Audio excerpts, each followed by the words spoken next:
When you're a war journalist, you see a lot of horrible stuff. All the stories I've done, I've seen the absolute worst of humanity. But I've also gotten to see the best. 6 years ago, I saw him, the greatest, most mysterious hero of our time, up close in action. I witnessed firsthand what he did that day, and it changed everything for me. Anyone listening to this knows exactly who I'm talking about. The guy who saved us, saved Earth, saved mankind. Master Chief Petty Officer Spartan 117, whom we now know is simply the Master Chief. A few months ago, I was hired to do an in-depth profile on the Chief. Exclusive access, the whole thing. Since then, I've gotten to talk to a lot of people who claim they know the real Master Chief. The boy, the soldier, the hero, the traitor. See, I've always known where a story was going before it started. I'd known exactly the story I wanted to tell for years. The story all of us wanted to hear. Glossy, inspiring, the blockbuster hero biography. That's all this was supposed to be. But the truth isn't always that clean. When I pulled that first loose thread, something broke. Now everything is caving in, and I find myself stuck with all these ugly questions I never intended to ask. Fabricated histories? People who aren't who they say they are? Cover-ups of cover-ups? That steady drumbeat of theories that used to sound insane, now they don't seem so out there. And these disturbing rumors, reports of anomalies. Something big is happening in deep space, and I can't even corroborate a single fact about one man's life. It's clear to me now. I can't fix the pretty story, but maybe I can break the ugly one. For the first time in my career, I can honestly say I don't know the shape of where this is going. And in fact, the possibilities have me lying awake at night, but I believe we all deserve to know the real story. We need to know where this leads. I know I do. So I find myself back at the beginning. Who is the Master Chief? Where does he come from? And is he keeping us safe? Join me as I hunt the truth about the Master Chief.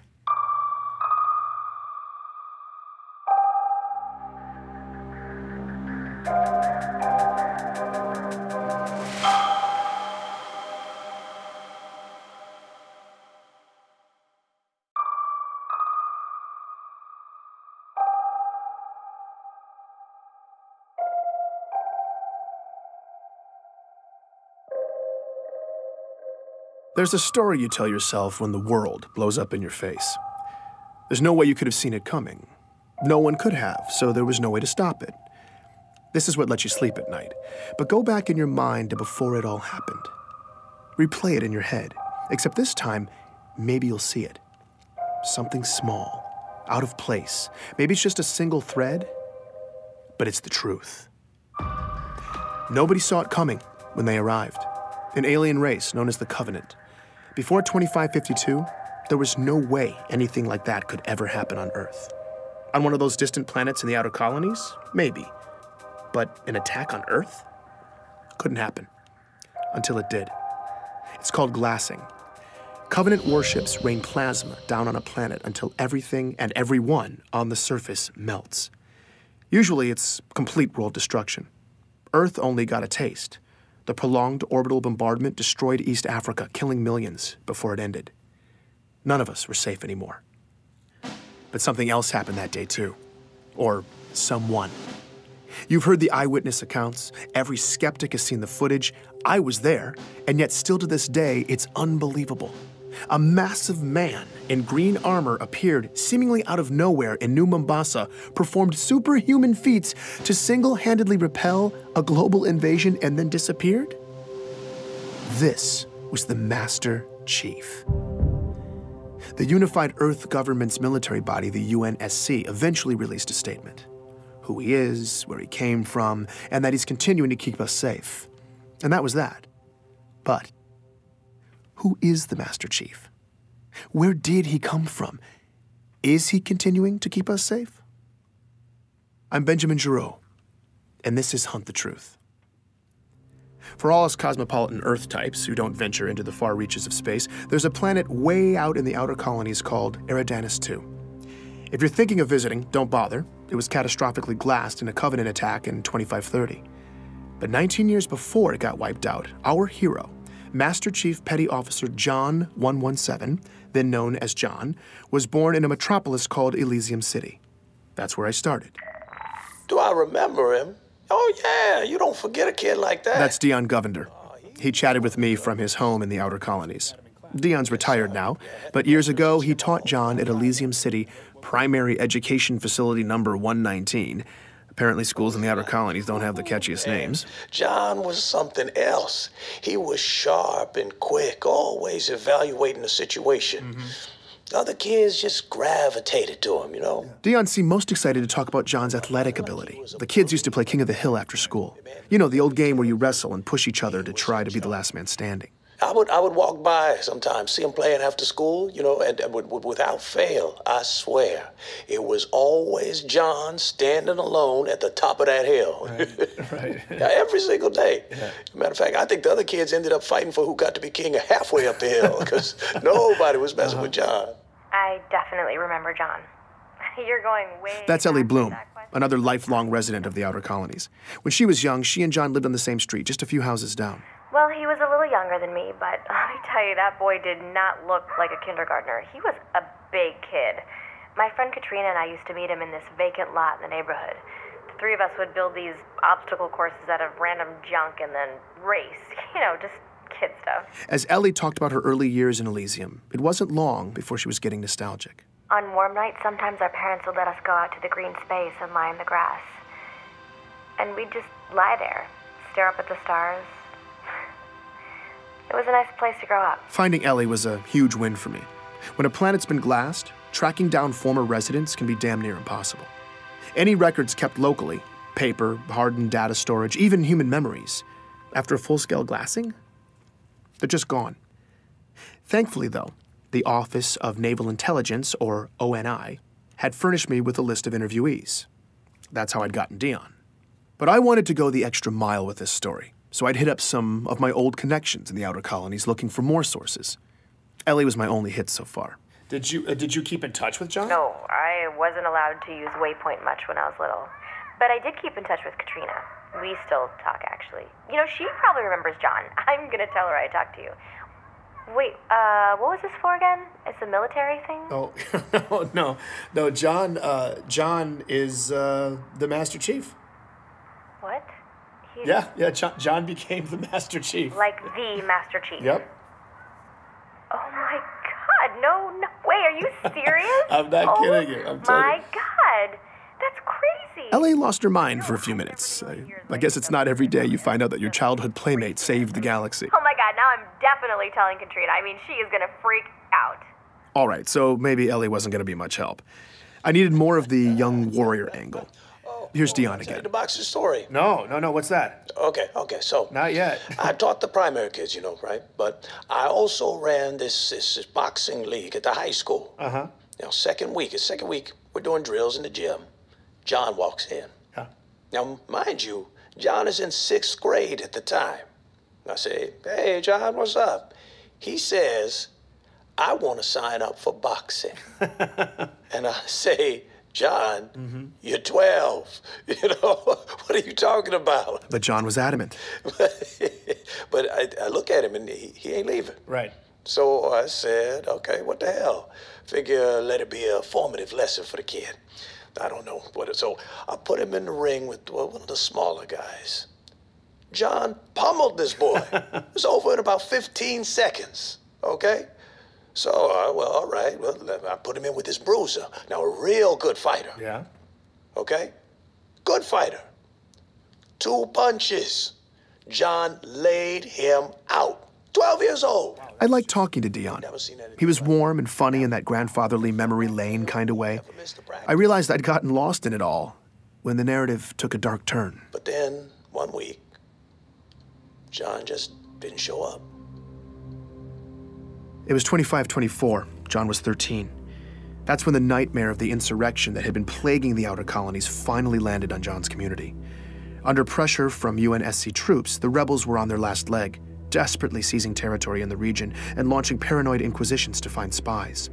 Civilian abductions and interrogations became commonplace. They would just, question you. Just these meaningless questions for hours and hours. Thomas Wu was living on a neighboring colony when the rebels showed up and hit hard, sweeping up Thomas and thousands of others in raids. What followed was months of horribly overcrowded detainment, neglect, and often constant questioning. Did you know this guy? What are the encryption codes for this system, that system? And you have no idea what they're even asking you. In the final couple months, Thomas says his captors started coming unhinged. And then toward the end, they just disappeared, leaving Thomas and hundreds of others locked up, starving. I don't want to play this part of the interview, but I'll tell you, it got bad. He talks about being packed in like sardines, warm bodies, cold bodies, people dying in the dark, the smell. He doesn't know how long it lasted, maybe weeks, but Thomas and many others survived. They made it out. Well, we helped each other. We looked out for each other. And I mean that was the only way. We made it through to the liberation, and then we left. We never looked back. When I asked him where the survivors relocated to, Thomas began to list off which cities were safe for refugees at the time. Decades later, he can still recite them all from memory. I asked about John's hometown. Perth City. What about Elysium City? No. Insurrectionist cesspool. Yeah, no, they got it bad there. Dion Govender confirms this. In Elysium City, people just disappeared back then. Just happened. Once the insurrectionists took over, whole neighborhoods just got scooped up. This went on for months. Every day. He talks about watching his community get torn apart slowly, every day. I asked him about John. Yeah. Him and his parents. Sean missed the first practice and the last one. Back then, it seemed like everybody had... I'm sorry. No, it's fine. Take your time. It was hard watching Dion break down like this. He just looked defeated. These kinds of interviews are brutal. I wanted to comfort him, but it just felt condescending. Like I have any idea what it was like for him. So we were quiet for a bit. Before we ended, though, he said this. I think that if anything good can be said to have come from all of this, it's that everyone who went through it can know that their struggle wasn't for nothing. When you have a young man who can rise up from something like this and do what John has done, he honors all of us. Dion believed in John the way the rest of us believe in the Master Chief. He made it seem like this tragedy that shaped him was almost necessary. I certainly felt like I had the proper beginnings to a hero's origin story. The story made sense. It felt right. Sometimes you have to go back, though. Look again, because maybe you'll see something small, out of place, that single thread. Later that evening, after my interview with Dion, I was pretty drained, so I spent some time sifting through a bunch of file boxes. I'd paid this scavenger in the outer colonies to dig around and send over any Elysium City documents she could find. The only local government records left were hard copies, but I took them anyway. I was sorting through a messy box of local census registries when I stumbled across John's name. One line of basic information, printed out in black and white. That's when I saw it. A single letter next to his name. D. I was staring at an official document that said quite plainly that in 2517, John died at 6 years old. Please join me for the next episode of Hunt the Truth.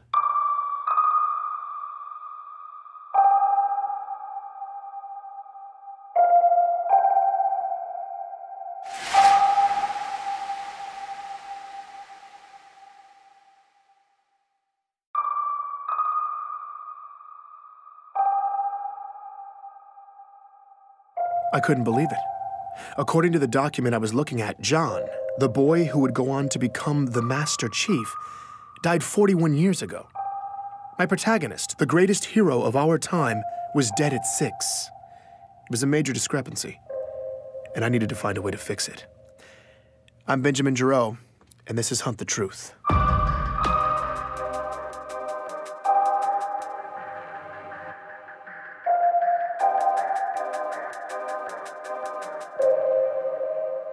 Continue to hold. If you ever happen to obtain sufficient clearance to call the Office of Naval Intelligence, you'll be on hold for at least an hour. If you ever happen to get a call from them, you will also wait an hour. And in the end, they never unblock the video, so you just end up talking to a really crisp insignia.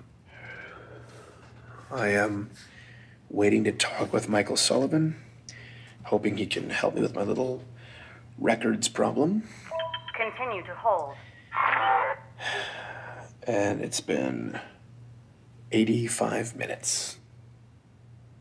Michael Sullivan, also known as Sully, works for the ONI in public relations. If it seems odd to you that the most secretive agency in our government has a PR department, you're not alone. But that's not something I'd mention to them. Besides, Sully had hooked me up with the assignment in the first place. I was grateful for the opportunity. Office of Naval Intelligence. Public Relations. Ben.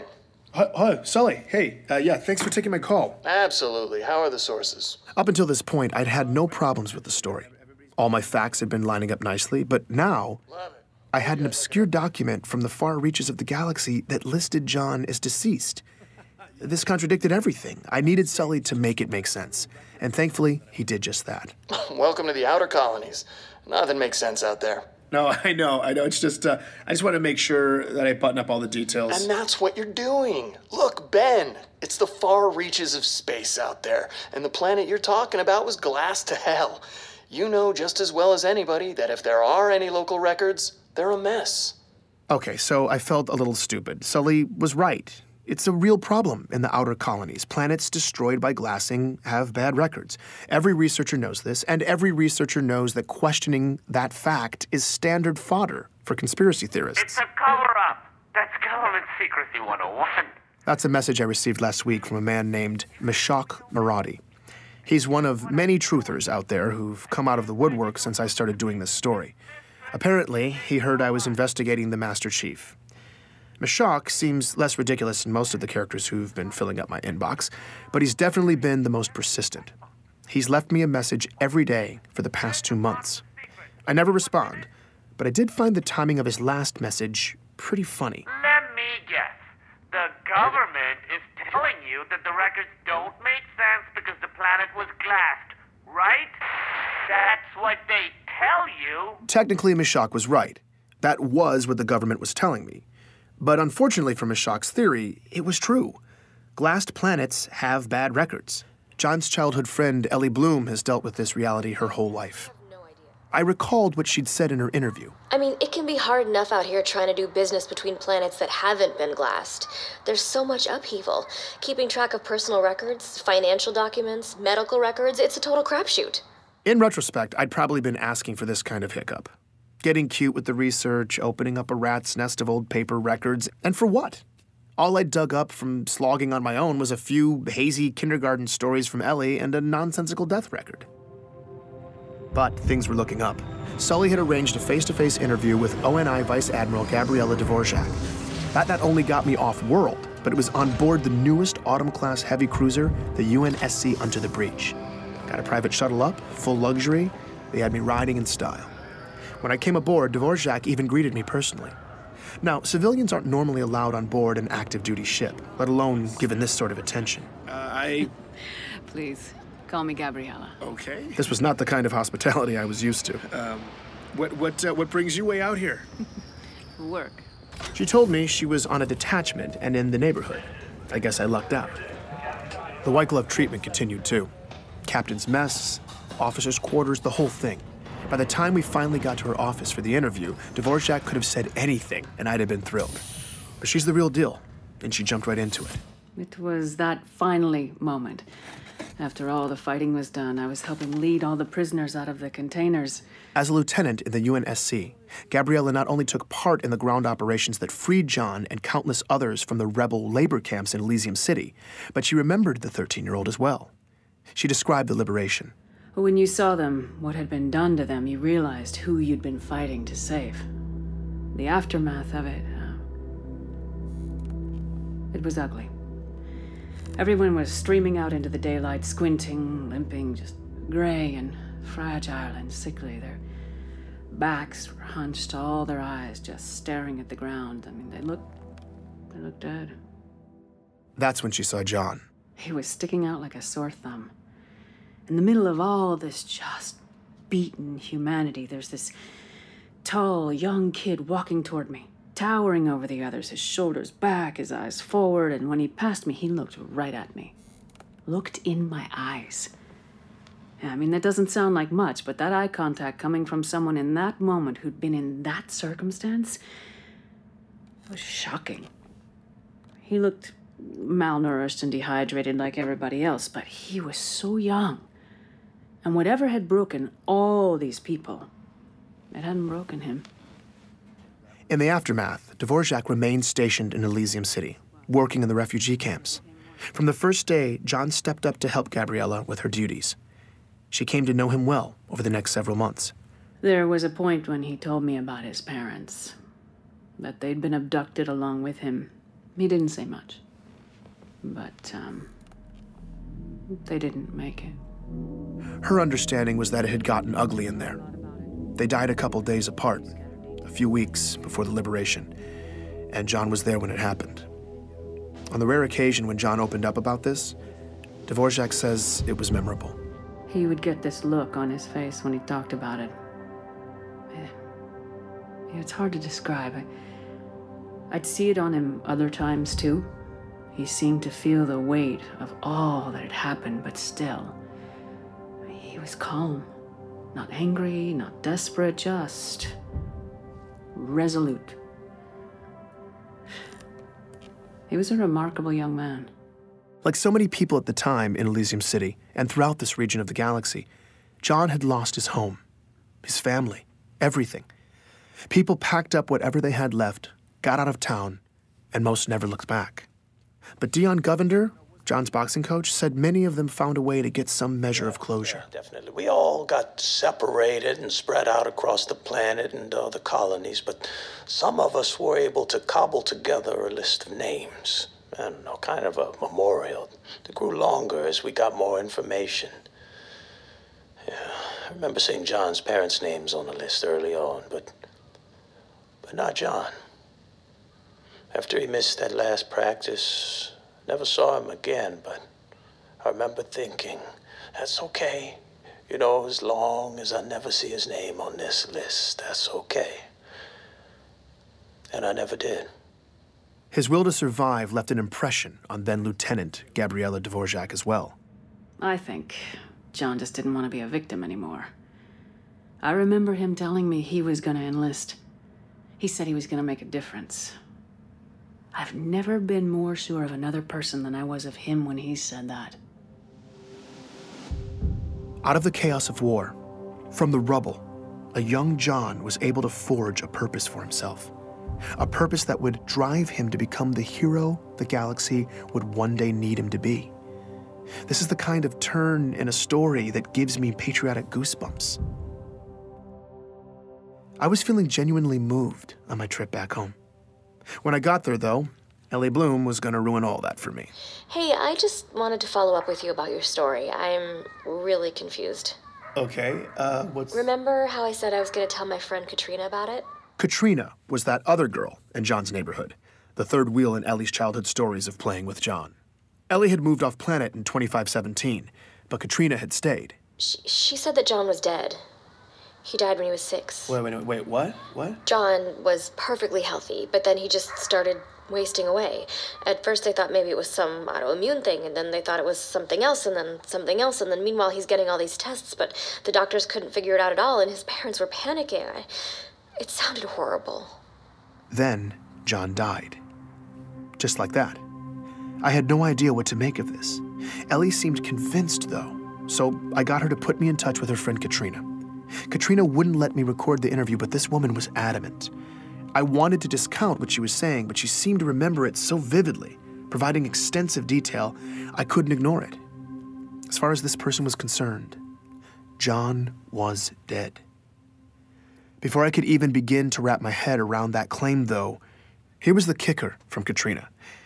John's parents were alive and well in Elysium City all the way up until Katrina left the planet in 2528, 4 years after their supposed death. She was wrong. She had to be thinking of someone else, or she was lying. Why would she lie, though? I had to admit she seemed pretty convincing, but it didn't make sense otherwise. I still thought I could fix the story, though. Make the pieces fit, make it make sense.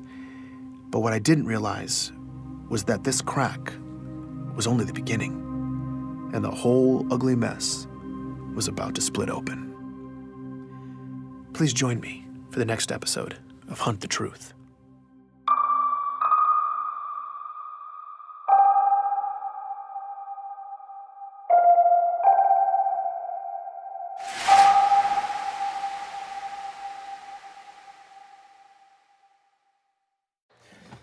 Ray, tell me you got something. Yeah, I do. Ray Kurzig is a good friend of mine and a completely emotionless robot. I mean that in the best way. As an independent analyst, he's the most efficient and resourceful researcher I know. That's why I'd sicked him on this story a few days earlier. I needed to debunk the claims of Ellie's friend Katrina. He was in the area on business, so he took the time to come down and meet with me at my home office.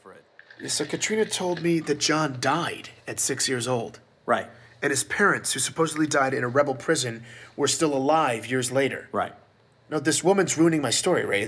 Tell me why she's lying. Well, she's not.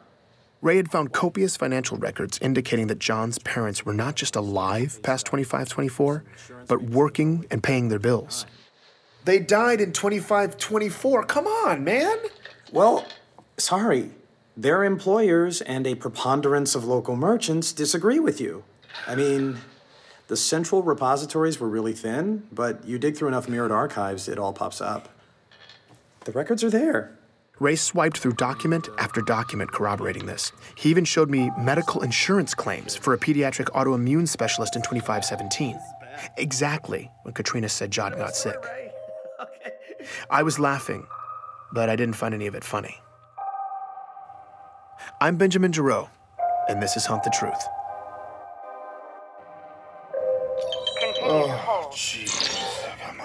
Come on. Office of Naval Intelligence. Public Relations. Finally. Hey, Sully. Tell me good things, Ben.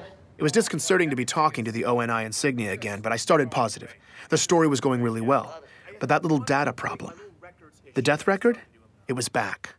I was hoping Sully would smooth it out for me. Ben, I thought we talked about this. Glassed planets have bad records. No, I know. I just, Glassed it's not planets just the have bad records, records, actually. Ben. This is colonial No, journalism listen, Sully, if you 101. could. People are you saying... serious with this? People Glassed are saying... planets Listen, have... do glassed people have bad records? Ben, are you recording right now? Yes. That was my cue to stop recording. The off-the-record conversation was brief. Sully asked me if I wanted to do the next interview. What he meant was, do you want to keep this job? I said yes. Your call is over. Well, as you can see, I've pretty much permanently stationed myself on this beach. That was my next interview. Attire here. Jacob Walker, Hope it doesn't retired offend you. Navy. He lives in a beach community way out on Castellaneta. The first thing I noticed about Walker when he answered my call was that he wasn't wearing a shirt, which made us both laugh. He explained that after 28 years of service, as far as he was concerned, it was all R&R all the time. I couldn't argue with that philosophy. He slipped on a t-shirt and I asked him about the Master Chief. Oh, hell yeah, John. You bet your ass I remember him. Walker's career began 3 decades ago with Naval Force Reconnaissance School at Black Sea. Little did he know boot camp would turn out to be something he'd never forget. Walker was there alongside the young man who would become the Master Chief. The gravity of that was not lost on him. I mean, they pushed us real hard, but John Well, he'd push us even harder, not even trying. You screwed up, you didn't know whether to be more scared of the CO or John. At first, though, Walker was unimpressed. Oh, no, man. I remember, I think it was the first week, there was a lot of talk. We were outside the mess tent, me and these other two jackasses getting into it, chests all puffed up and talking about being cold-blooded killers and stepping on necks, all that. I wanted to be in leadership one day. And, of course, I was 19 and jacked as hell, so I figured I only had so much competition. Meanwhile, there's this quiet nobody from nowhere standing on the fringes looking at the horizon. John. Yeah, first I thought he was 20, 21. He was a big dude. Turns out he was only 16. I mean, that kid wasn't even on my radar. Soon, though, Walker says all that machismo fell to the wayside and a real leader emerged in John. Training exercises, whoever finished last got the brunt. I mean, last one in on a 20-mile, you're walking back while we catch a Pelican dropship. And that there's some downright lethal terrain, too. Reach is, well, it was a tough planet. But John, man, he took lead every time. A lot of risk and responsibility. Didn't have to, but, hell, he did it. And then halfway in, he'd start to hang back, and help the stragglers. You're injured, whatever. He'd be right there helping you out. And then without fail, Walker says, John always made sure he came in last and took the punishment. He made us all want to follow his lead. Try harder and help each other. I mean, we're supposed to do that, but nobody ever really wanted to until then. Anyway, we did it. But taking the hit for the group, now that was John's thing. I only challenged him for the honor once. I never made that mistake again. Walker's in his early 50s now, but he seemed lit up with the energy of a much younger man. It seemed the will that he and the other recruits had, in a sense, borrowed from John so many years ago, was still inspiring Walker. It was remarkable. He knew John, lived with him for months, yet to him, John still seemed to be an almost mythical character. What he was able to do, getting back on his own like that in the pitch black, no nav equipment, man, he was inhuman.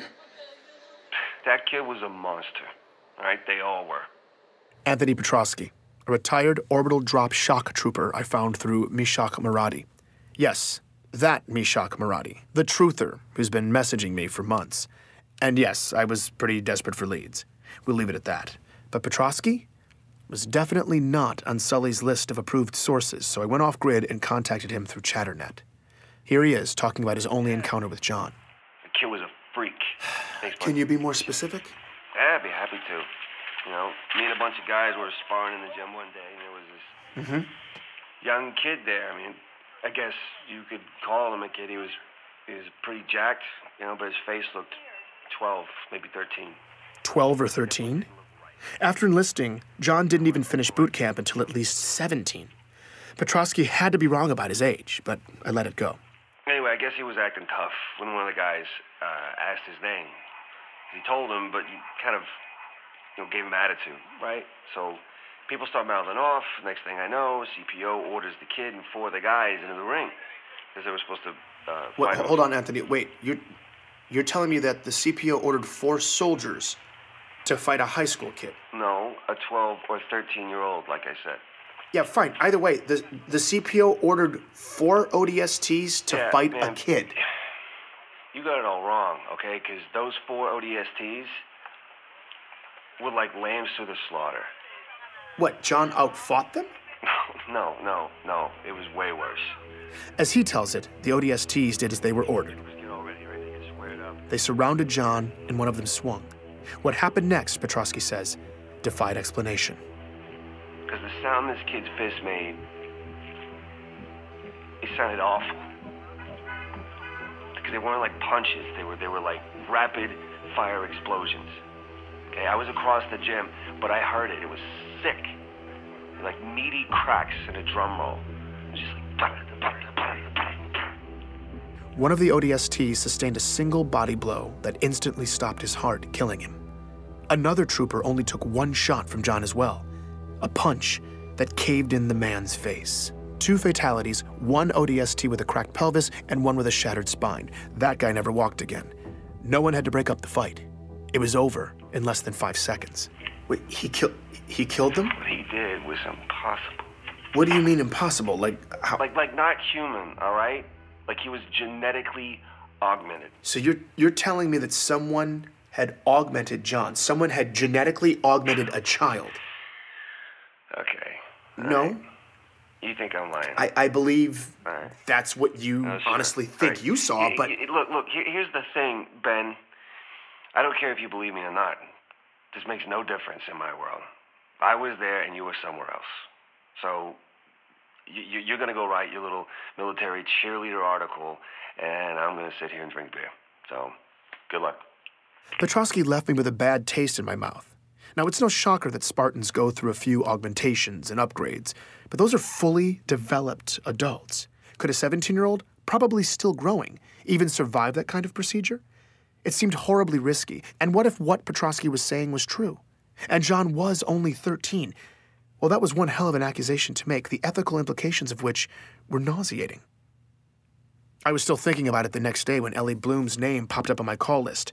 I'd let her listen to a rough version of my first episode, and she had feedback for me. I didn't want to risk anyone listening in, so I let the call go, then hit her back on Chatternet. Well, 2 things. Okay. 2 major things. Okay, yeah. That boxing coach? Dion Govender, yeah. He's a liar. Okay. How is he lying? There wasn't any boxing at the high school. How do you know for sure? Because there wasn't any boxing on the entire planet. She'd said they'd outlawed it forever ago, after a kid got injured. Afterwards, there was a long-standing controversy over how youth boxing was illegal, but no one seemed to care about all the grav-ball concussions kids were getting. Regardless, by the turn of the century, she tells me nobody really boxed in Eridanus 2 anymore. She even gut-checks me, telling me to go ahead, ask anybody from the colony. They'd tell me the same thing. And there sure as hell wasn't a league for kids to do it at the high school. That's like saying there was a gun range at the toy store. It just didn't happen. And the other thing, those kidnappings by rebels in Elysium also didn't happen. Hold on. I know that's not true. You're wrong. Okay, the insurrection had a well-documented presence in Elysium. Yeah, they did, politically. They worked to influence local policy. It got tense. There was occasional violence, but nobody was abducted. We lucked out. It was peaceful. That's why Elysium was refugee central. So boxing coach, total liar. I needed to verify what she was saying, but I had the gnawing sense she was telling the truth again. But what did this mean? If she was right and none of that happened, the whole story was wrong. And terrifyingly, that would mean someone had fabricated all of it. I needed explanations from my previous sources, and I needed them now. I tried to reach Dion, the boxing coach, no response. Gabriella Dvorak, the lieutenant who liberated John, in the field, unreachable. So I tried detainment survivor Thomas Wu. He answered. Hello? Hi, Thomas? Who is this? Yeah, I'm sorry to call so late. Is it late there? I just need to ask you something really quickly. Okay. I had no idea what I was going to ask. Okay, do you know for absolute certain that Elysium suffered the same fate as your town? Yeah, I told you that. I know, but Thomas, I spoke to people who were in Elysium, and they said that wasn't true. Now, look, I know you went through a lot, but I want to know the truth. Okay.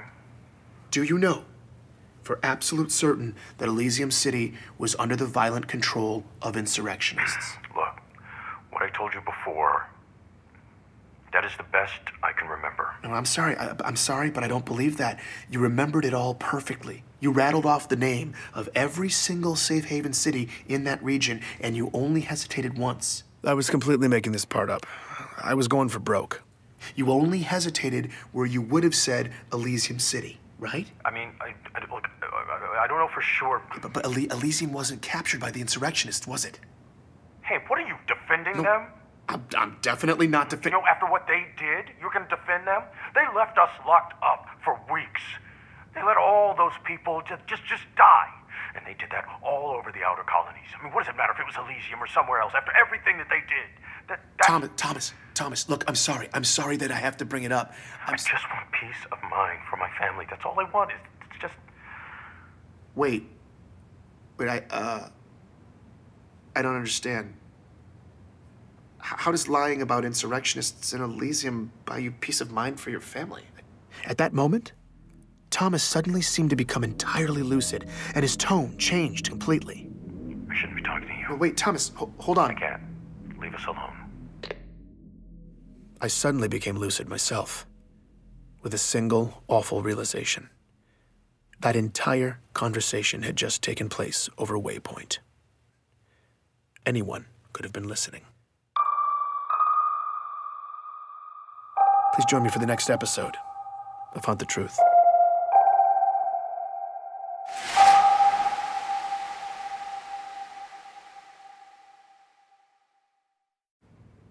I shouldn't be talking to you. Oh, wait, Thomas, hold on. I can't. Leave us alone. No. No, God, no way that you did not just... If you want privacy online, Chatternet is a pretty good bet. Damn it. Not foolproof, but relatively difficult for the government to monitor. Waypoint, on the other hand, is wide open. Supposedly, the Office of Naval Intelligence has software on the network capable of listening to every single conversation galaxy-wide. And if you say the wrong thing, the conversation gets flagged. Oh, God, what did I just do? What I had just done was conduct an unsanctioned follow-up interview with a survivor of a war camp, accused him of lying about it, basically got him to admit that lie, and then ended by possibly implicating my employer, the most powerful military agency in history, in either bribery or coercion. I'd done all of that on Waypoint. I thought I was going to throw up. Wait a minute. Maybe it wasn't that bad. I went and listened back. Would they flag that word? What about that one? That phrase sounds bad by itself, but not in context. They factor in tone of voice, right? I was sitting there, emotionally guessing how an insanely sophisticated algorithm is weighted. Basically, I was trying to outsmart a legion of robots. Damn it, Ben. It was too late. Those words were gone. That data had been processed. And I had either been flagged or I hadn't. I had no idea what would happen next. I'm Benjamin Giroux, and this is Hunt the Truth.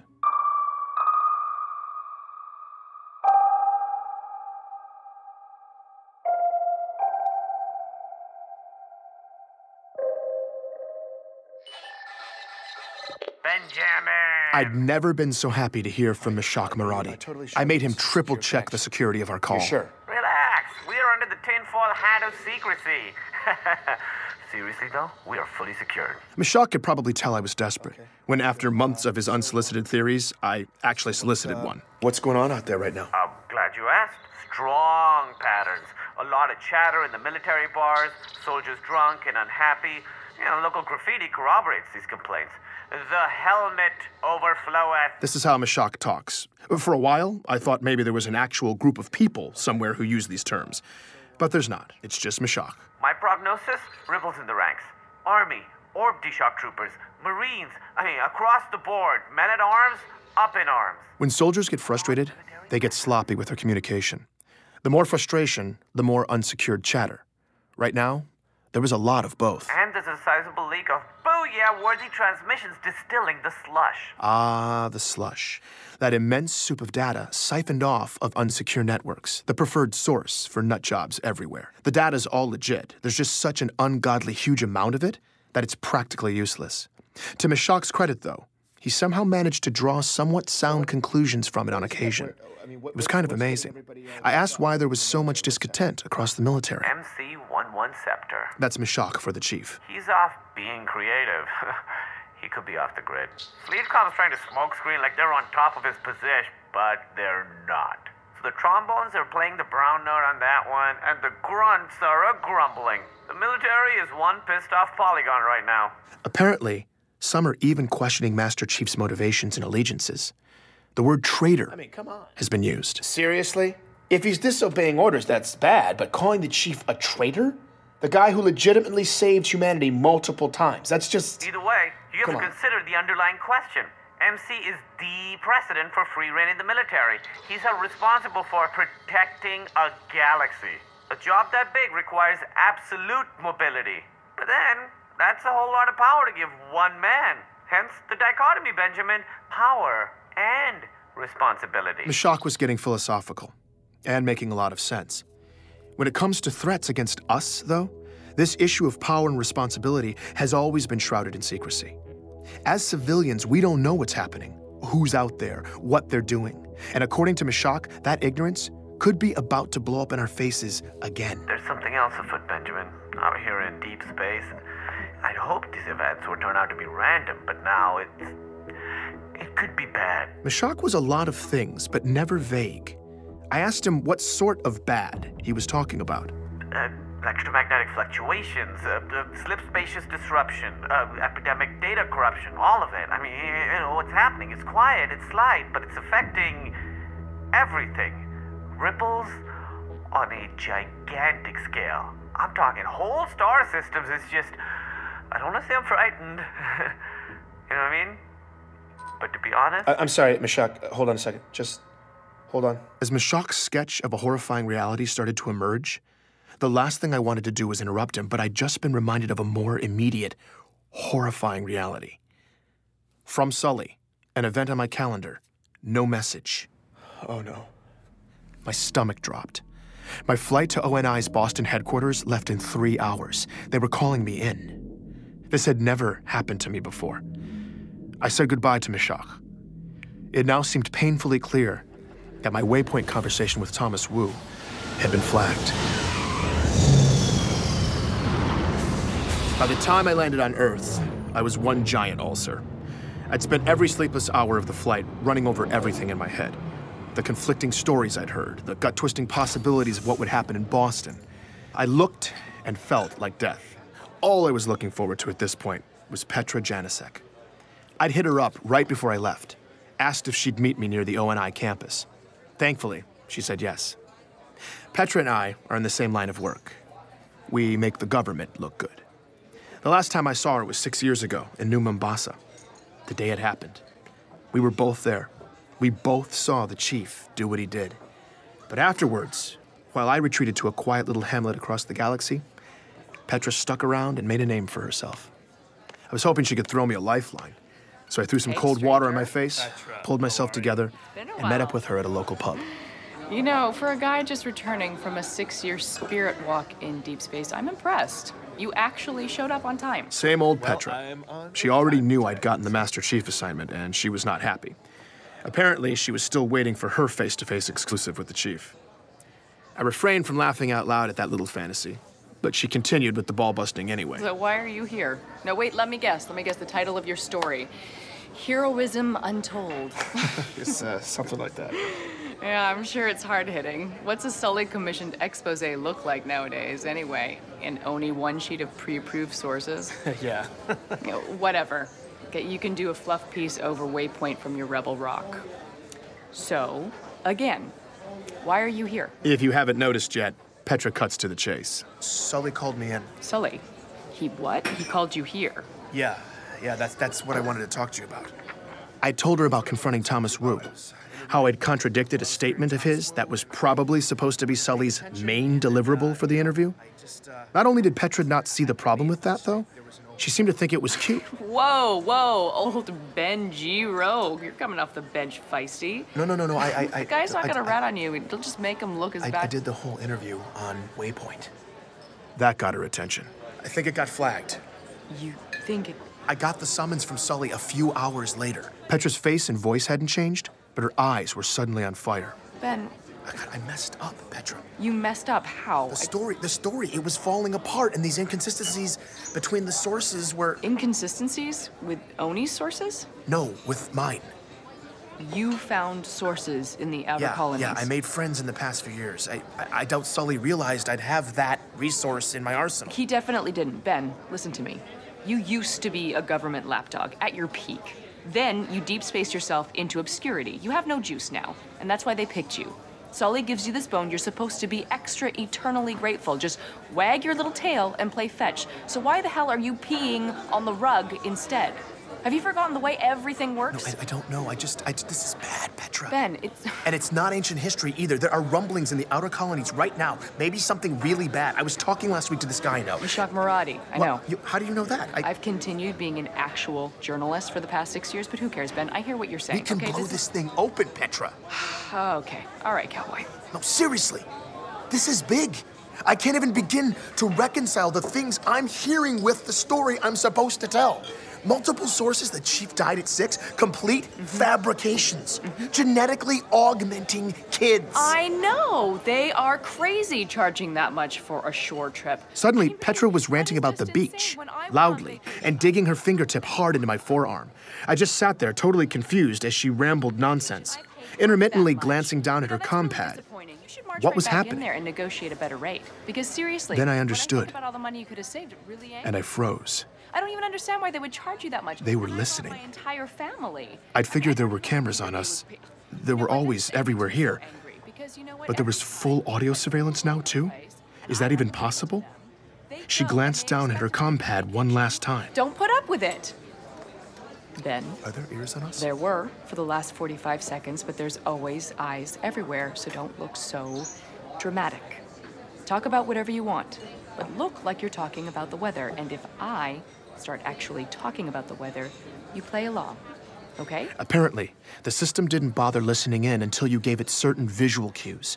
Facial expressions, body language, anything that looks intense, like my little outburst.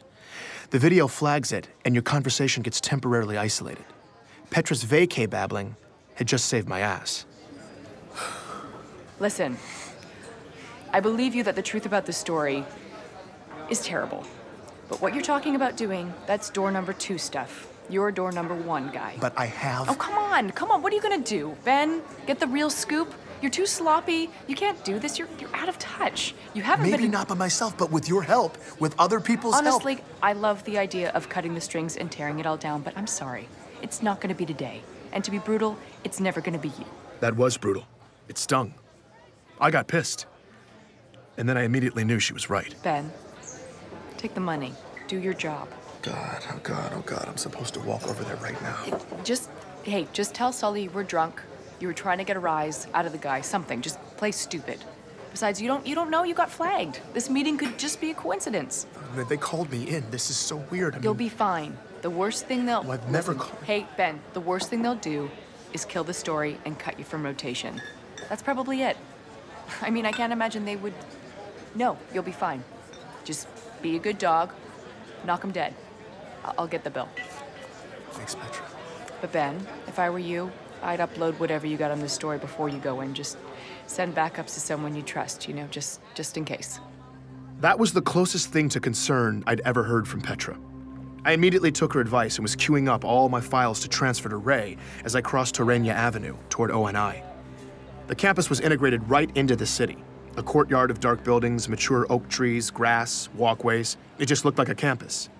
The only thing different about it was the sidewalk. Twice as wide as it was across the street. And the inner half of the pavement was black stone, a thick, dark border, several feet wide that surrounded the whole complex. I walked right up to the obsidian half of the sidewalk and stopped. Something was off about the courtyard in front of me, like something was missing. I looked both directions down the sidewalk. There were no fences or guards. Plenty of pedestrians, seemingly none of them paying any attention to the complex as they passed. Except for one tiny thing. None of them, not a single one of the dozens of white-collar workers and shoppers and parents and kids walking up and down that sidewalk laid a foot anywhere near the black half of the pavement. On a 20-foot wide walkway, they were all moving single file right up against the curb. I turned and looked back at the campus, listening. No birds. That's what was missing. There were no birds in the trees. In fact, there was no sound in the air at all. Nothing moved. I stood at the edge of the obsidian. I had no choice. I swiped the transfer folder over to Ray's hard drive, took a deep breath, and crossed the black line. Please join me for the next episode of Hunt the Truth.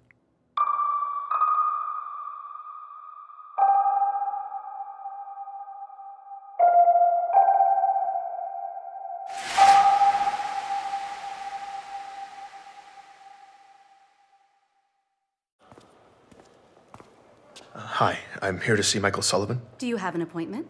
Yes, I'm Ben Giroux. I have a 1 o'clock. Checking in with a receptionist at the Office of Naval Intelligence is a bizarre formality. Announcing myself, her asking me who I was there to see, it was all just an antiquated conversation, part of their efforts to put a more human face on the operation. In reality, surveillance knew where I'd been every minute since I'd stepped onto transit back at home. Throughout the morning, as I'd made my way from the Boston terminal, this receptionist had likely been prompted with dynamic updates of my exact arrival time, deviations from my optimal course, bathroom breaks, my average walking speed, however they did it. They'd been expecting me. I'll let him know you're here, Ben. Okay, thank you. The whole ONI facility was sleek and stark. Everywhere you look, it's sharp lines, the highest quality materials. Most striking, though, was the overwhelming amount of space and silence. This waiting area was particularly sparse. 2 minimalist carbon fiber chairs set 20 feet from each other. I also noticed the seats seemed oddly low to the ground. I picked one and sat down. This chair was really low to the ground. It was awkward. I was probably looking at 60 to 90 minutes of customary wait time here, and squatting like this was not going to help my anxiety level. But I was just pulling up some busy work when the door behind reception suddenly slid open. Ben, Mr. Sullivan will see you now. Now? Yes. I awkwardly struggled up from the chair and crossed the room. My heart was racing. Thank you. She didn't respond. I stepped into a narrow, empty hallway full of closed doors. I was about to turn around and ask where I was supposed to go, but the door immediately closed behind me. The lighting in the hallway shifted, indicating a closed door at the far end. I walked down the hallway past what I assumed were offices. Everything was soundproof, though, so I had no idea if there were actually people working in there. When I got to the end of the hall, Sullivan's door opened at the last possible second. When I walked in, Sullivan didn't look up. He was sitting behind his desk, intently working on his compad. Hey. Ben, I'm glad you made it. I stood there awkwardly for a bit. I realized that this must be the room he'd always talked to me from. It was furnished as minimally as the rest of the building. There were a few shreds of actual personality on display behind him, though. A couple of knickknacks and this antique, simulated analog clock. Sullivan still hadn't looked up. Should I? Make yourself comfortable. Okay, yeah. He continued swiping on his compad. I sat down in the chair, just like the other one. My knees were at my ears. I felt oddly far from his desk, too. I tried some small talk. If I didn't take you for an antiques guy, Sullivan, where'd you get the clock? I've always had it. Nice. So, how's the story, Ben? It's good. You getting what you need? Absolutely. Want to make sure you're getting all your questions answered. Great. No, yeah, I am. I mean, Perfect. I was still desperately trying to figure out what was happening when Sullivan stopped swiping. He looked up at me for the first time, and he had this little twinkle in his eye. There's someone who'd like to talk to you, Ben. I'm Benjamin Giroux, and this is Hunt the Truth.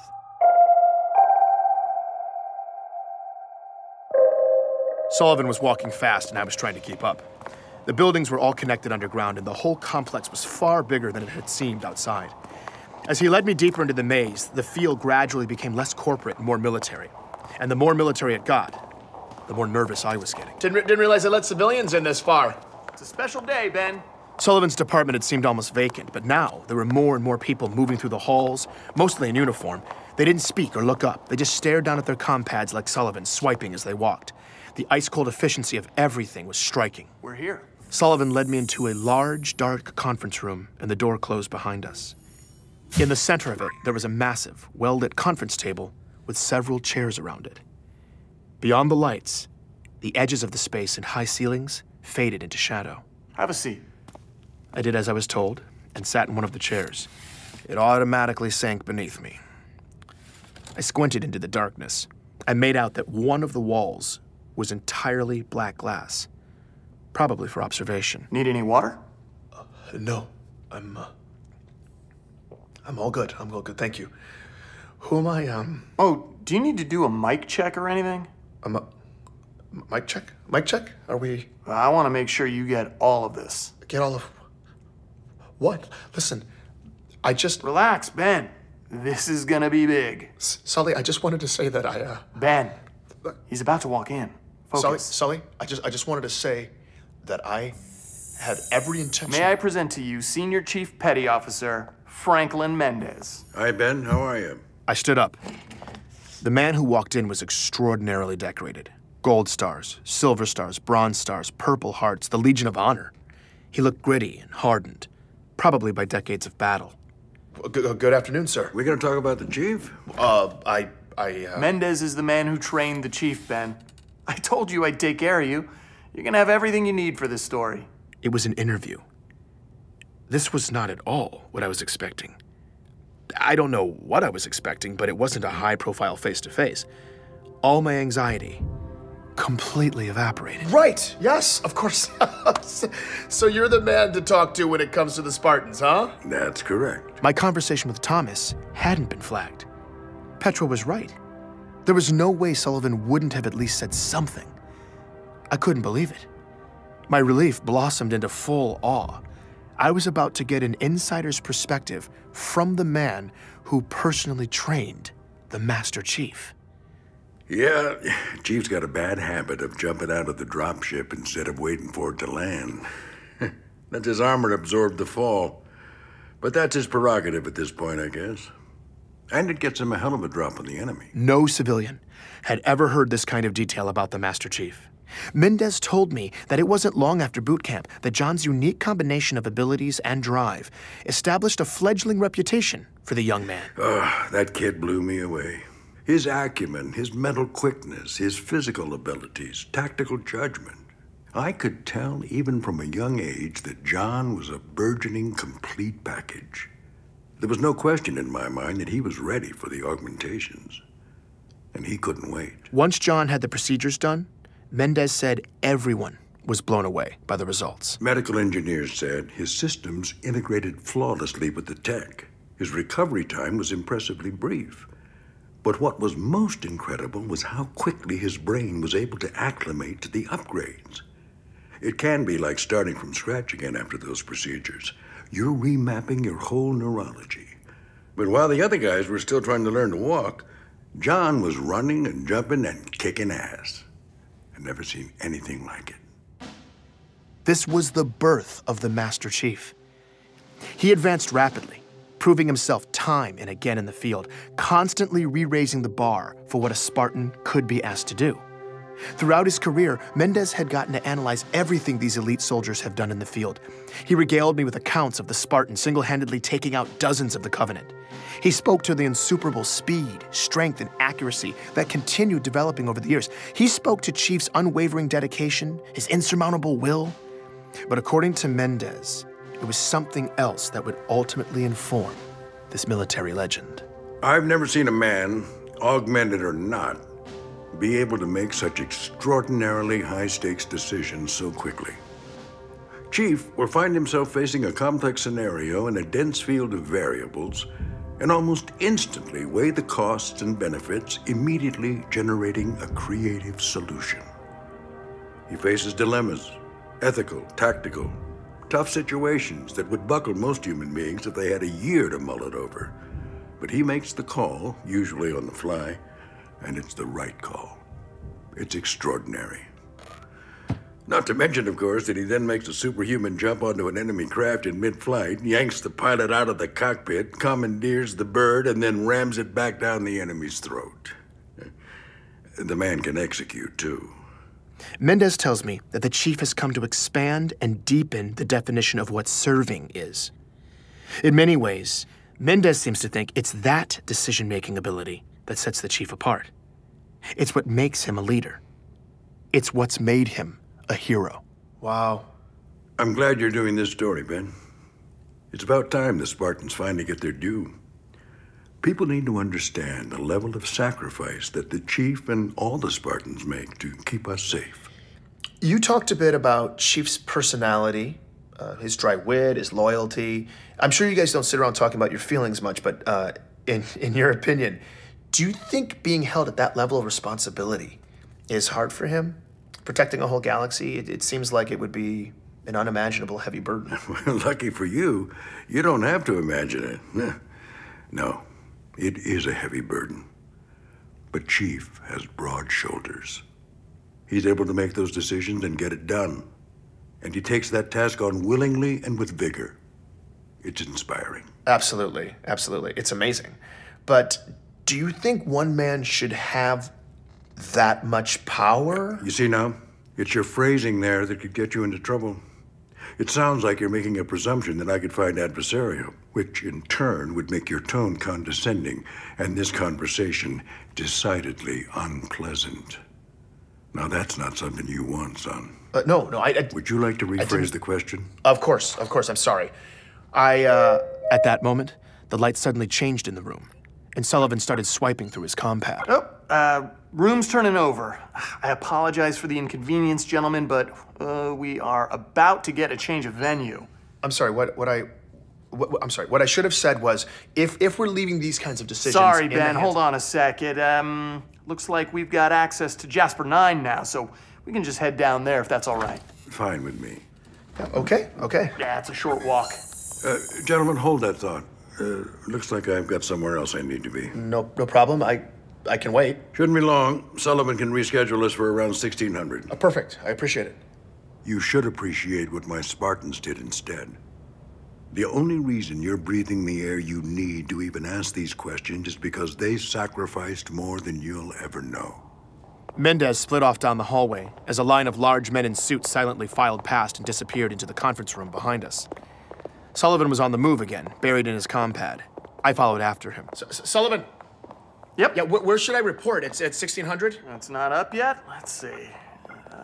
Oh, no. Wait a minute. What?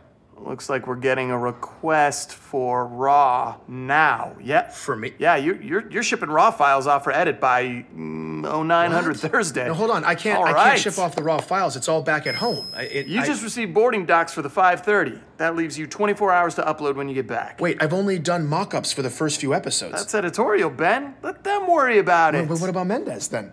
That was awesome. But I didn't finish. You got amazing stuff from him, man. Killer interview. Love it. If the other stuff is even half that good, the story's going full distribution, widescreen. Okay, I know. I'm still in the middle of it though, so I can just wait for him. Sullivan, I can wait here and finish the interview with Mendez. I've got time. Sullivan stopped walking when I said that. He turned around and walked right up to me. For the first time all day, possibly for the first time ever, I felt like he was giving me his complete, undivided attention. Ben, you don't have time. You have a deadline and a boarding pass for the 5:30, okay? In that moment, it dawned on me that perhaps my Waypoint conversation with Thomas Wu had been flagged. Sullivan turned back into Sullivan and kept moving. Seriously though, man, amazing stuff. And remember, once this story hits, they're all gonna be eating out of your hand. Travel safe. You earned this, buddy. For those of you who don't speak ONI, that was me getting fired. Your pass will expire in 9 minutes. And according to the AI, I was no longer a welcome guest. I was about to take the long trip home. Taking a second interstellar trip after less than 24 hours sucks enough when you haven't just lost your job. Once I was buckled in, all I wanted to do was get some sleep. But as we started to lift off the platform, something was bothering me. Actually, it was someone. So there's a guy complaining to the attendant in the next cabin. It sounds like he's on his first trip out of the solar system. These long flights to the edges of the inner colonies from Earth always had at least one that guy.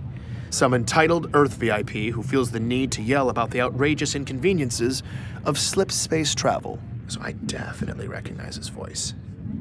It took me a minute, but that's gotta be him. I think it's Jacob Walker. Jacob Walker. The military retiree I'd spoken to a few weeks back, the happy beach bum who'd been in boot camp with John. That didn't make sense, though. He was on permanent vacation near Saturn. Walker was the last man I'd expect to see on a flight leaving Earth. So I'm about to take off here, but I gotta know for sure. I unfastened the belts, made my way down the aisle, and when I peeked around the partition, I saw him, sitting there arguing with the attendant. But this man was wearing a suit and tie, and his hair was combed neatly on his head. He looked nothing like the unkempt Walker I saw during our interview. I went for it anyway.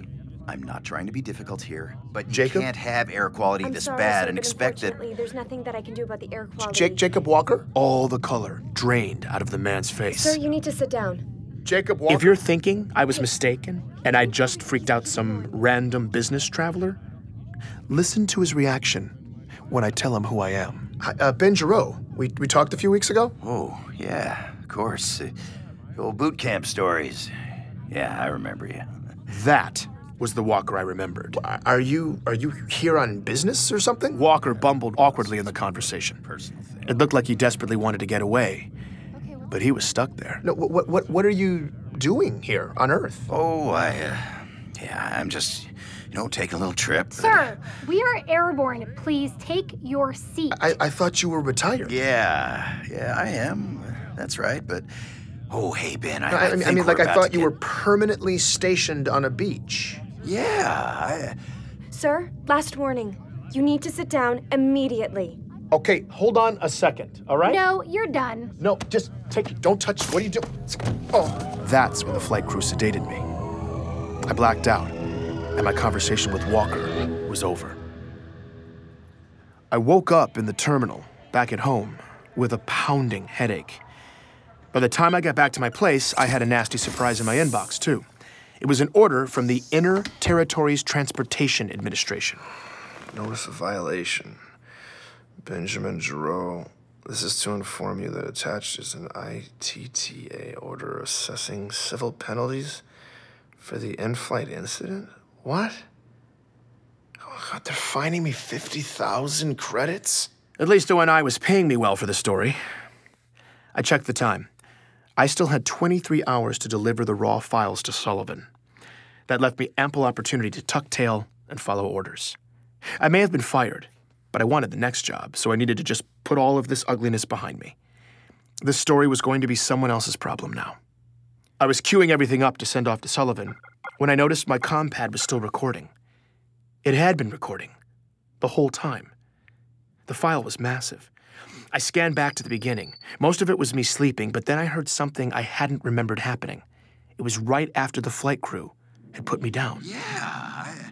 Sir, last warning. You need to sit down immediately. Okay, hold on a second, all right? No, you're done. No, just take it. Don't touch. What are you doing? Oh. They hit me with the sedative, but then this happened. We'll take it from here. Wait, what? Just let them do their job, Caroline. Mr. Giro, you are legally obliged by ITTA regulations to comply with crew member instructions at all times. What did you do? Wait a minute. What did you just do to him? Grab his feet. Hit him with another half a mil. More sedative? No wonder I felt so awful. Wait a second. What did he just do to me? What did he... You'll be fine, Ben. It's not... You're right. Ben, they called me. I scrubbed through the rest of the recording. This is them carrying me through the transfer terminal to my connecting flight. Yeah, I'll be out for another 12. We're good. What the hell was he doing on that flight? I don't know, but... The no intersect was max priority here. How could that even happen? The system shouldn't even let you cross itineraries like that. Yeah, it's bad. And Sullivan's gonna hear about it. They had to be talking about Walker and me. But why? They didn't want me to know he was on Earth for some reason. They loaded my limp body into the shuttle, propped me up, and strapped me in. They even said goodbye. Have a safe trip, Ben. Ben, like they knew me. Come on, let's get out of here. I played the recording again. Mr. Giro, and again. You are legally obliged I sat there listening to it over and over. I'd spent my career working for these people, doctoring photos, trimming threads, making tragedy seem a little less tragic and patriotic stories a little more inspiring. I had always taken whatever story they fed me and obediently vomited it back out to the masses. And to be honest, I'd always been okay with that at the end of the day. Even on this story, after all the accusations of atrocities, all the gaping factual holes I was just supposed to ignore, I'd still been willing to play along. I wish I could say it was my principles or some moral stand that finally set me off, but it wasn't. It was my pride. Listening to that recording, the way they tossed me aside, every time they called me Ben, I checked the time. I only had a few hours left to turn in the files if I wanted to keep on Sullivan's clock for the story. I canceled the transfer. I was going to take that time for myself. I sat down in front of this very microphone, recorded a quick intro, and uploaded the beginnings of my story, the real story of the Master Chief, loose threads and all, into the galaxy. Have a safe trip, Ben. Please join me for the next episode of Hunt the Truth.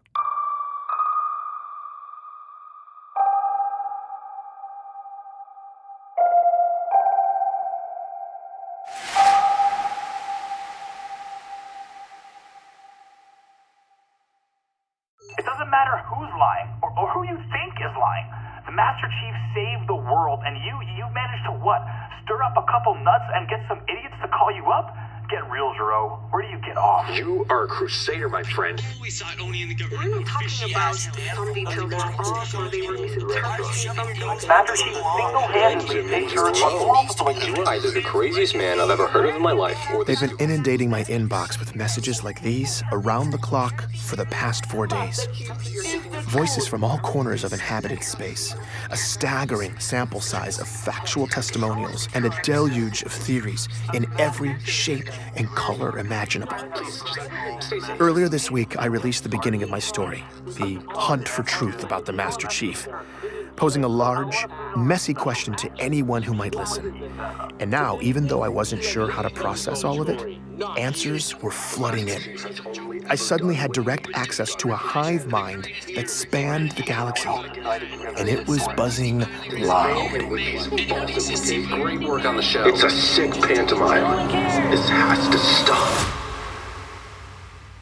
Before that, though, it had been quiet. Holding myself up at my place as I got the episodes ready, I only talked to 2 people. Petra called to make sure I'd made it back from ONI in one piece, and I called Ray about the fiasco on my flight. He said he'd start digging into Walker's identity. I didn't tell either of them about my plan. No one knew. After blowing past my deadline to turn in all the files to my employer, I'd been ducking calls from Sully's office, buying time to finish up. Right before I uploaded the story, I was still confident ONI had no idea what was about to happen, when I got one final message from Michael Sullivan himself. Ben, so, we missed that deadline. Higher-ups weren't happy, you know. They do call them deadlines for a reason, that kind of thing. I told them, Ben understands how deadlines work. Said you were having a little personal problem. I managed to convince them to extend the deadline until tomorrow. One-time deal. You know, it really seems like the story's at a critical juncture right now, and depending on what happens next, I think some big things could be on the horizon for you. I'm excited. Anyway, just checking in one last time. I hope you're doing well, buddy. Talk soon. All the thoughts I'd been avoiding, the possibilities of how ONI would deal with this, started creeping up my throat, but I pushed them down. I took all of that extremely sensitive government property, audio that had been narrated with my perspective instead of propaganda, and I uploaded it all onto the open network. Sully's office stopped calling. I hadn't heard a familiar voice since. Sitting here, listening to all these messages pour in, I was feeling alone, intermittently terrified, and absolutely thrilled. I'd gone through door number 2, and now I needed to make the most of it. Keep up the good work. I support you. I'm Benjamin Gero, and this is Hunt the Truth.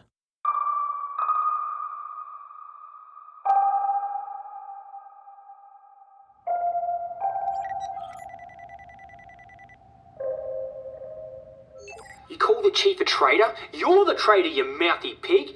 Do the galaxy a favor, sign up for good, strip naked, and jettison your treasonous ass out into space.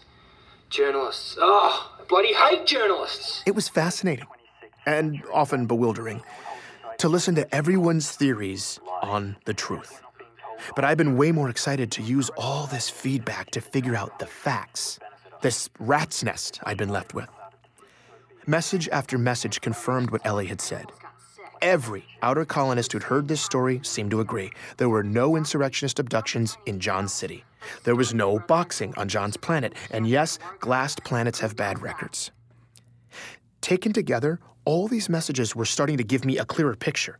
Between the witnesses I'd been provided and all the central government records, one thing was clear. ONI was telling an elaborate lie.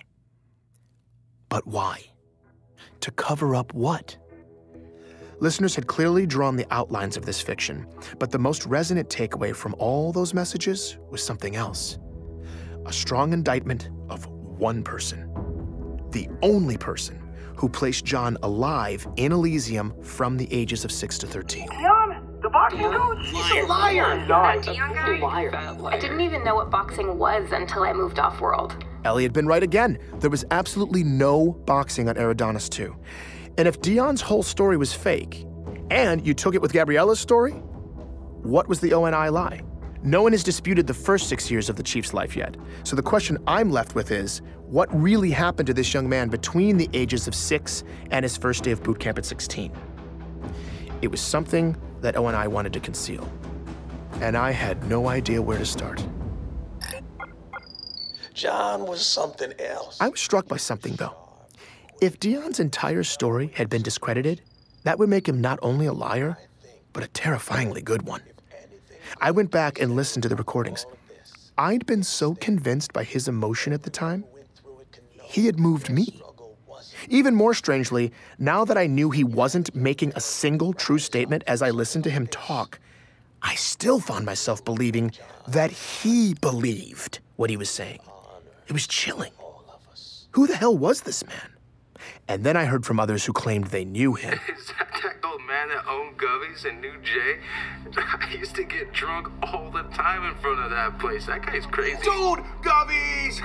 That's my cousin's old boxing coach, man. That man was an institution in our neighborhood. But then you're up there blasting the guy like you and that Ellie. So what? His story doesn't make sense. You gotta be like 85 years old by now.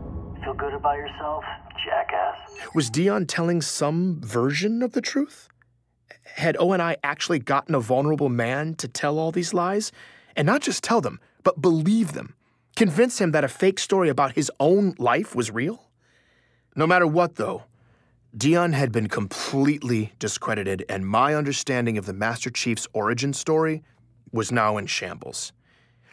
Maybe if I focused on the lies, I could find the truth. So I was putting all my faith in Ray. Thankfully, he was already making his way to my place. While I waited for him, I was trying to figure out how the cover-up had come to be. And I'd stumbled on some theories. Ray, it's great to see you. Thanks for coming. By the time Ray got there, I was pretty worked up. I asked him to hold off on his updates about Walker until I could get him up to speed. I really wanted him to vet what I'd been working on. Listening back now, I realized I didn't even give Ray a chance to talk. I guess after isolating myself for the past several days, I'd let my manners slip. You are the best. You are the best, man. Have a seat, okay? Do you need help? Ray was trying to figure out where to sit. Apparently, I let my housekeeping slide a bit, too. Okay, let me just... Okay, this doesn't need to be here.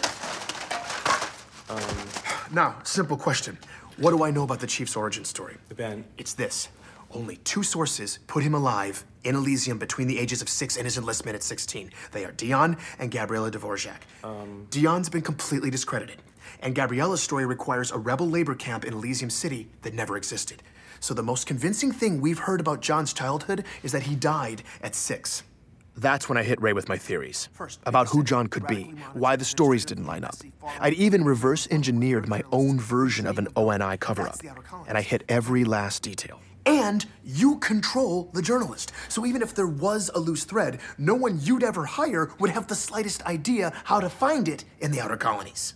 In retrospect, they weren't good theories. They had a lot of valid pieces, sure, but they were mostly unprovable. And by sharing them with Ray, I was only adding more confusion to the mix. Ray was extraordinarily patient with me, sitting there, listening. It all brought me to one crucial, completely unreasonable research request, at which point Ray looked like he'd been hit by a tornado. Would it be possible to access the Master Chief's genetic profile and John's parents' genetic profiles for medical records and compare the two, without drawing suspicion? What? Ben, I'm sorry, man, but I really can't help you anymore. What? Why? I just came over to give you this information. Walker totally checks out. Full military records. His enlistment puts him on reach for boot camp at the same time as John. What? It Why? all checks out. Gabriella, too. But no. See, but they're lying. I mean, everything with Walker on the flight? He's not who he says he is. You heard it, Ray. And Gabriella's been completely invalidated by tons of independent, actual people who actually live on Elysium. I mean, even if that's true, someone has covered up those tracks. I was unable to discredit their identities. Okay, fine. But what about Dion? All the messages, people who knew him, Ray, the real guy. Oh, and I must have completely preyed on some poor senior citizen, and I mean, wait, what is that? There was a noise coming from just outside my door. Ray turned pale. My heart started pounding. I think somebody's out there. Ray was completely frozen. I had no idea what to do. I was debating between turning off the lights and hiding or jumping from the bedroom window, and we ran out of time. Oh, You whoa, wait. crossed the line, Ben. No, wait, Petra. You didn't think I'd find out, huh? Petra. You recorded me? What? When I was helping you? God, you squirmy bastard! Oh no, Petra. No, I'm sorry. I didn't even think about it. You didn't even think about it? No, I didn't. I just. So you pointed your sit down, Ray. Okay. So basically, you pointed your compad at my face, and you weren't really thinking about it. Now you know, as well as anyone, Ben, that you could use someone's words to destroy them. In that way, isn't your compad kind of like a gun? Oh wait, I have a gun. Okay, it's right under my jacket. What would you think if I took it out and pointed it at your face? Please don't. Would you want me to be concerned about what I did with it? Yes, but Petra. But what if I'm not, Ben? Maybe I'm just not really thinking about it. I don't really know. Maybe I put it away.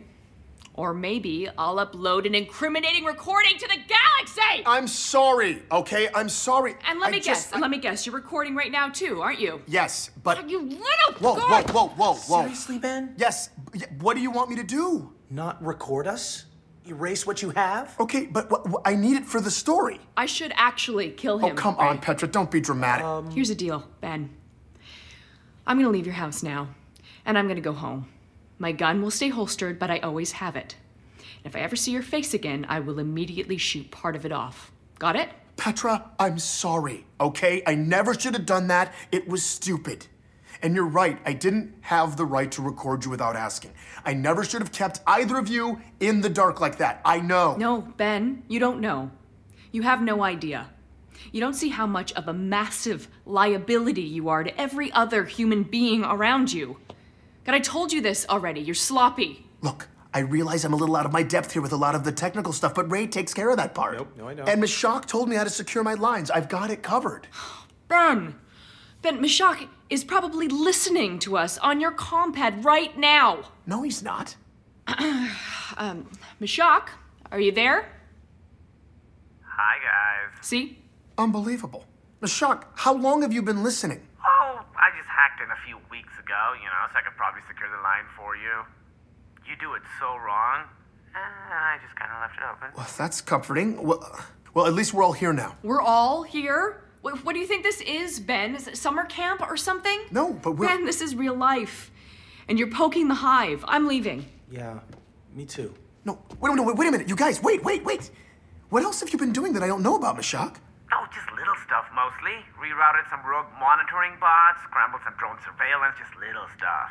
Oh, I also crossed some flight itineraries so you'd run into that Walker guy, You did that? Wait, hold on. You hacked into Oni and overrode one of their travel protocols? Yep.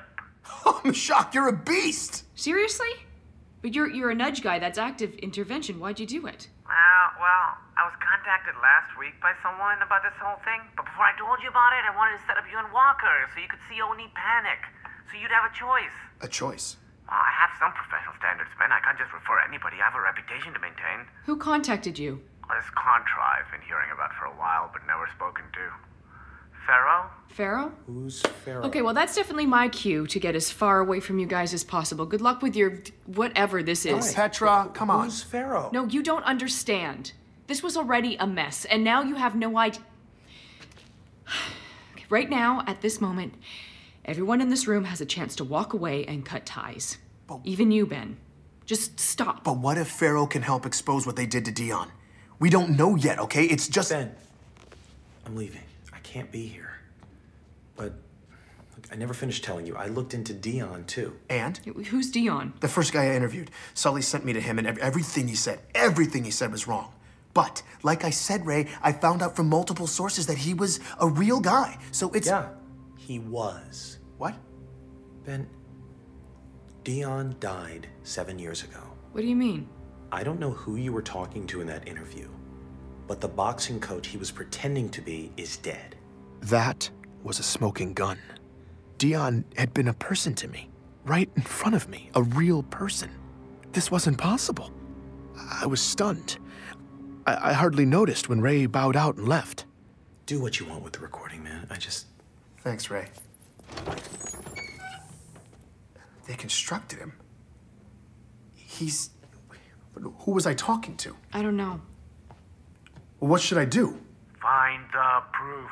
No, Ben. No, it's fine. Petra, you should go too. You're right. You can cut ties. I totally get it. And I'll erase this recording too, okay? I promise I won't... Keep the recording, Ben. Petra left. And I totally understood.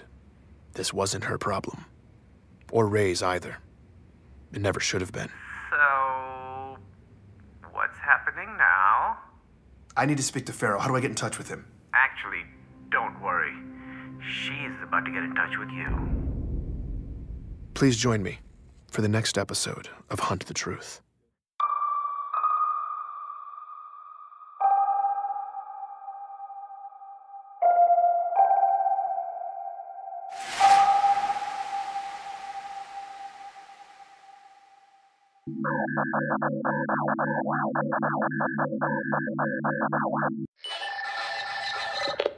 Hello?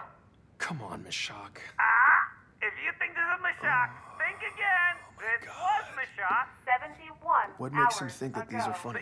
What makes him think that these are funny? Wait, this is what you choose to leave on your phone for that? I mean, it's not even funny. It's not funny. Good luck! Meshach, it's neither of them are funny. They're not even... It had been 3 days since the Dion bomb. That friendly old boxing coach I'd interviewed, the guy whose facts weren't lining up, turns out he'd been dead for 7 years.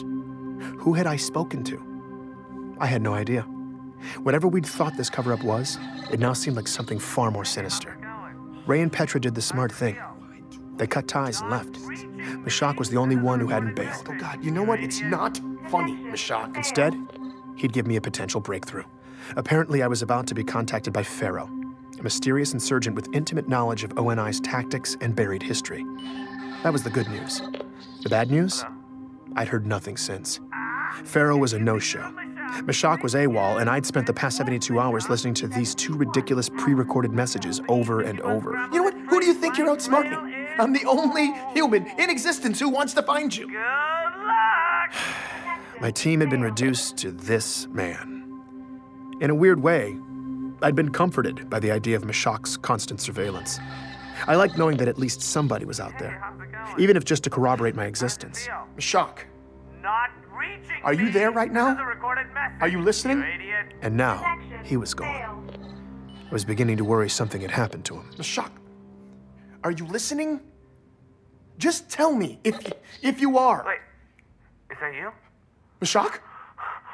I'm so glad you got through. Oh, man. Where have you been? So I could rub it in your face that you're now 3 full days come on! me. Oh, my God. Good luck. Oh, my God, if I ever get a hold of him, I'm going to kill him. I'm Benjamin Giroux, and this is Hunt the Truth.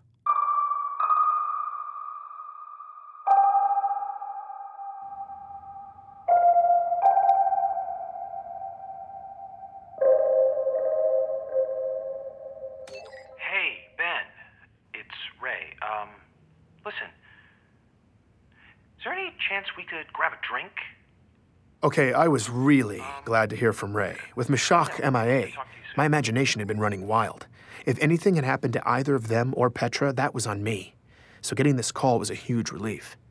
But Ray's never exactly been a let's-grab-a-drink kind of guy, so something must have had him spooked. I rushed over to meet him at this dank dive bar near his place.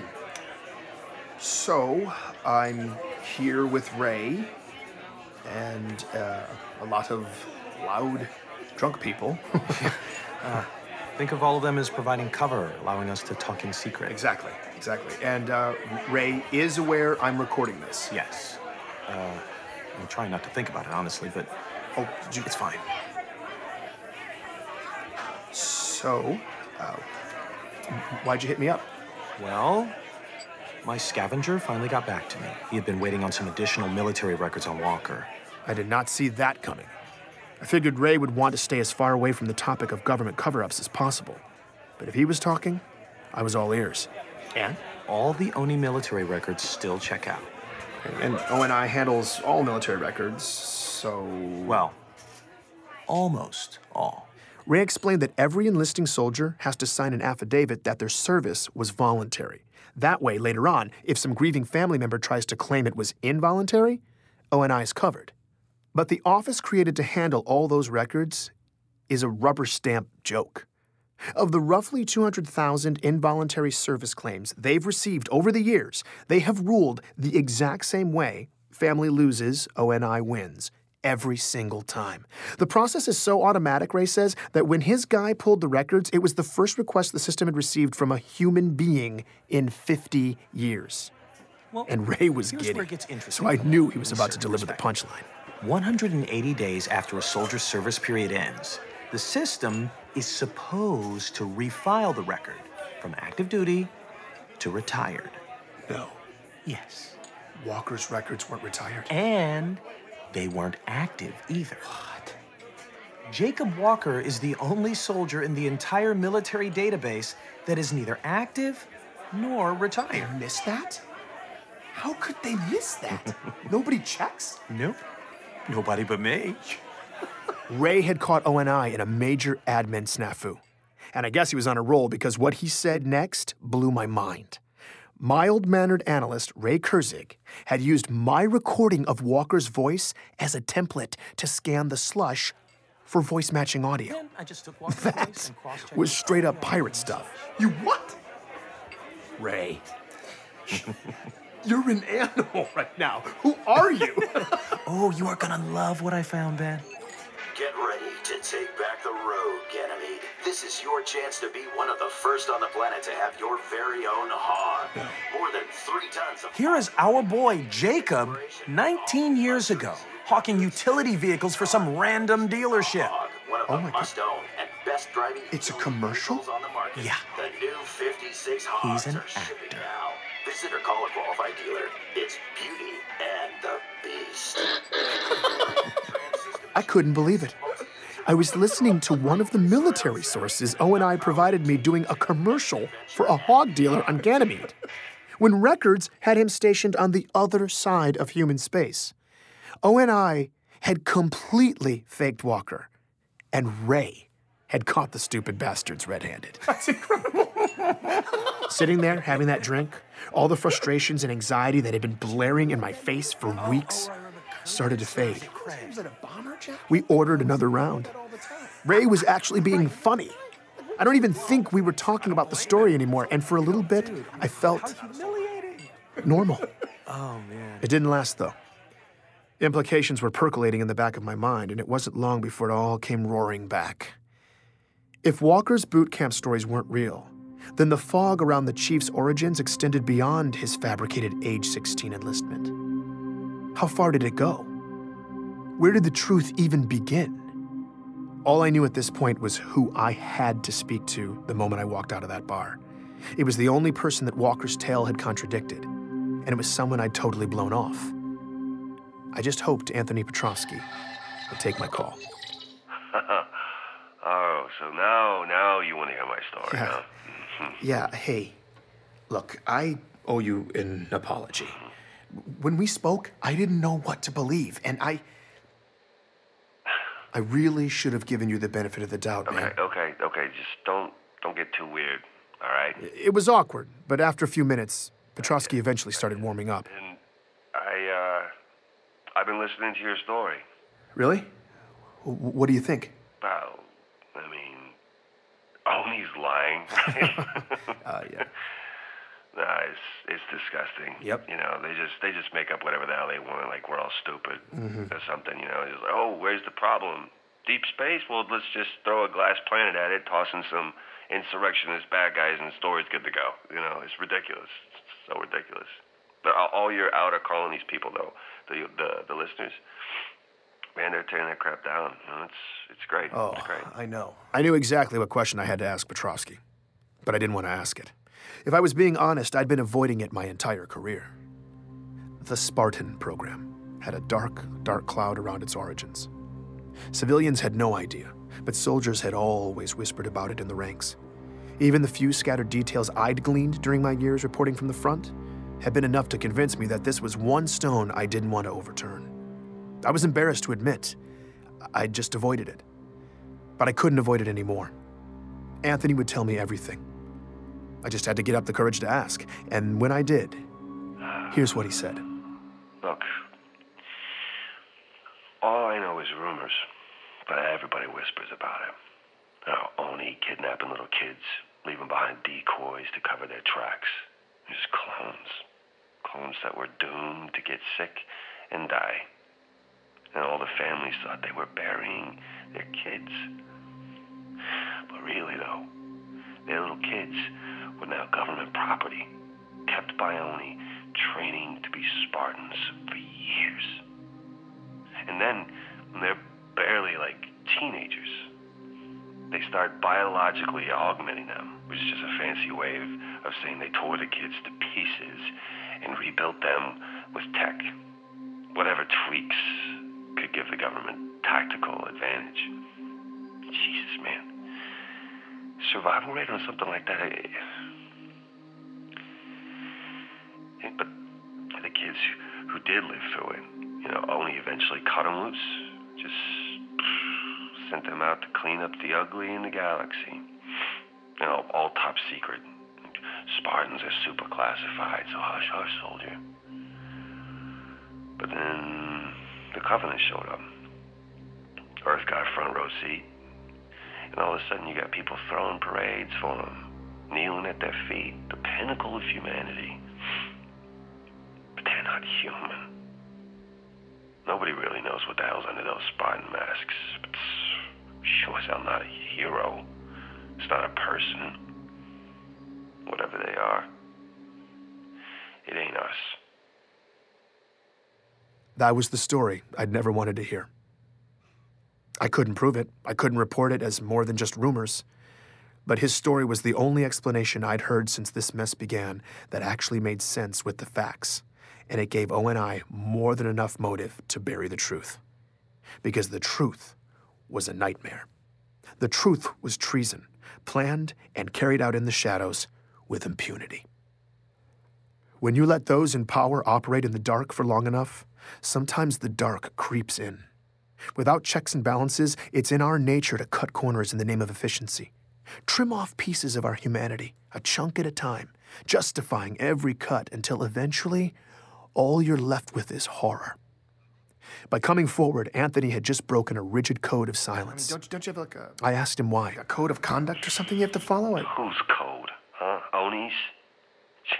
Yeah, I don't care about that. Look, I don't blame that John kid.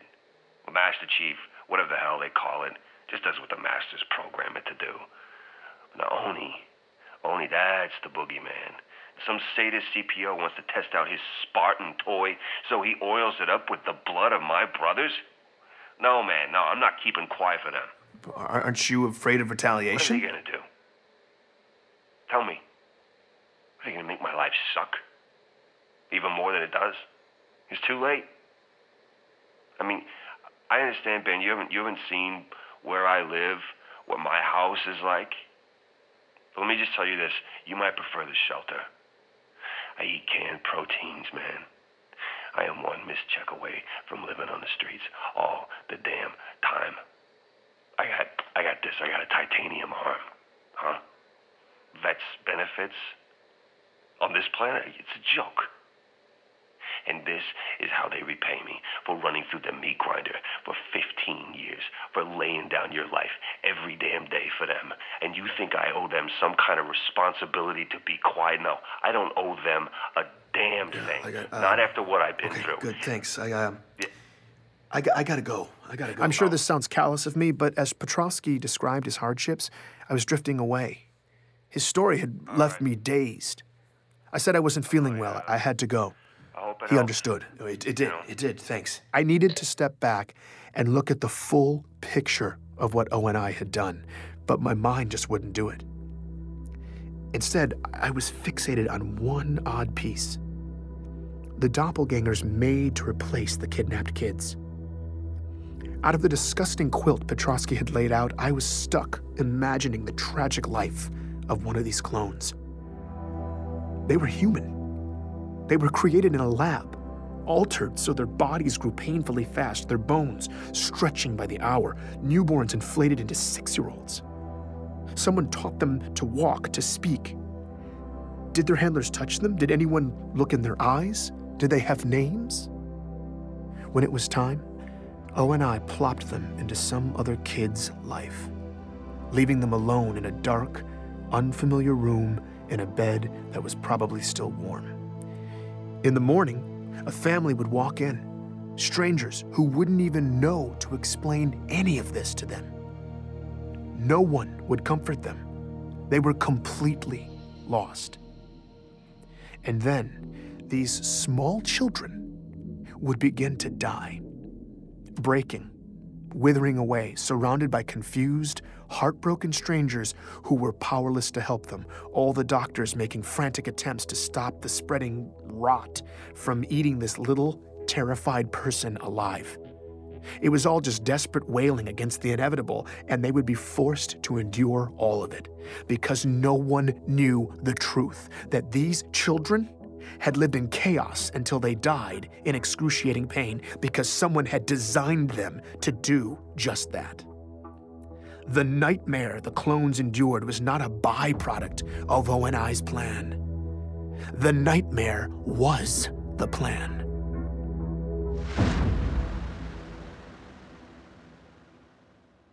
Did you hear an unpleasant story? It was still dark outside when I was awakened by that voice. I live alone and someone was calling me from the shadows. Ben, come in here. I was petrified. Then I realized it was coming in over one of the networks. My communication system had been hacked. I started recording. Pharaoh was finally here. And apparently, she'd let herself in. Did you listen this time? Yes, I did. I feel like if people knew this story, if we could prove the cover-up, it could really start a fire. Maybe, but you only have so much reach. With only controlling 90% of communication, that fire might take a while to spread. And we're not sure we have that much time. Not with what's coming. What? What's coming? The anomalies in deep space your friend Meshach has been tracking. We don't know what it is yet, but it's getting stronger. Pieces are moving out there, and we have to move faster. Okay. How? There are friendly ears in the UEG. People who have been kept in the dark, many of them with real power. And if they heard your story, they would come down hard. Who are you talking about? Politicians? Who's ONI been keeping in the dark? There are high-ranking senators who don't know about any of this. You need to tell them. Speak truth to power. Get Oni Brass in the same room when you do it so they don't have a chance to spin it, and the senators would be able to blow it all up right there. Okay, but what am I going to do? Arrange a roundtable with ONI chiefs and Senate leadership? Even if those people ever were in the same room, they wouldn't invite me over to ambush half of them. I don't see the opportunity. We create the opportunity. How? By creating panic. We give the public a hard truth.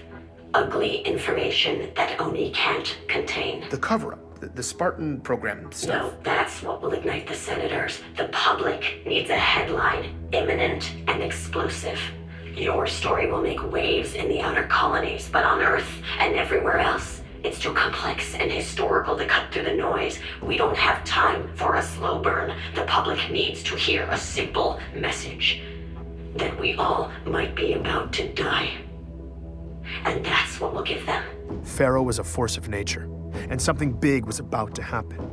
It would get sympathetic politicians and ONI leadership all in the same room and set the table for me to lay out my proof, expose the cover-up, and blow it all open. Oni will be right where you want them, and then I'll open the door. And once you're in, you go for the throat. Please join me for the next episode of Hunt the Truth.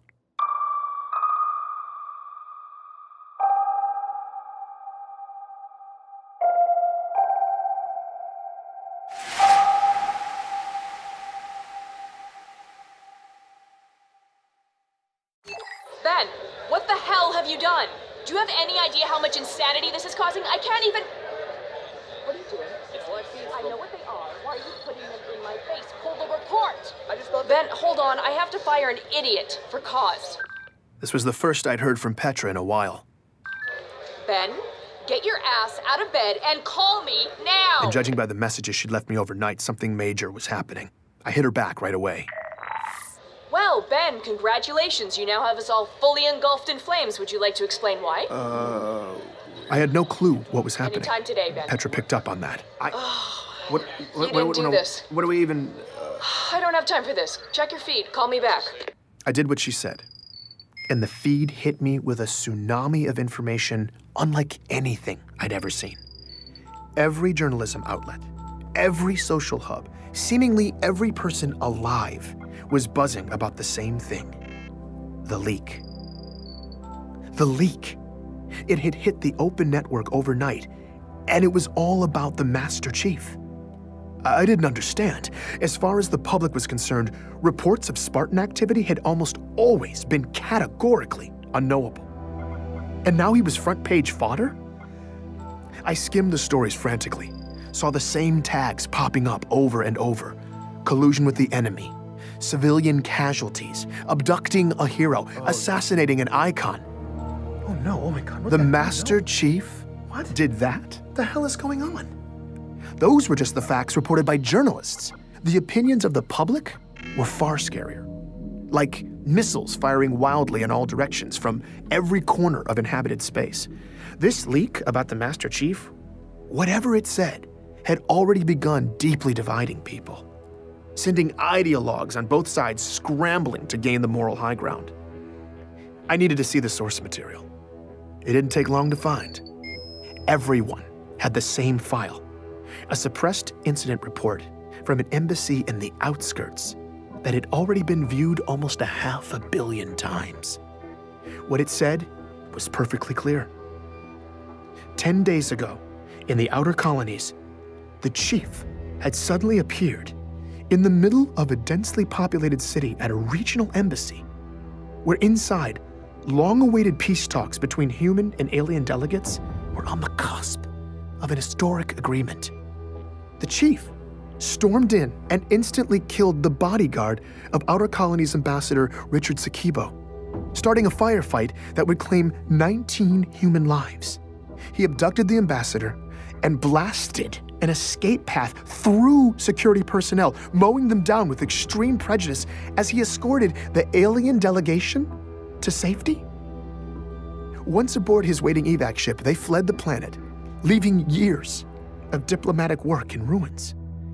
The next day, local officials picked up a signal beacon that led them to a nearby field. There, they found the architect of the talks, revered peace activist Richard Sakibo, last seen in the chief's custody, lying dead in the grass. I'm Benjamin Giroux, and this is Hunt the Truth.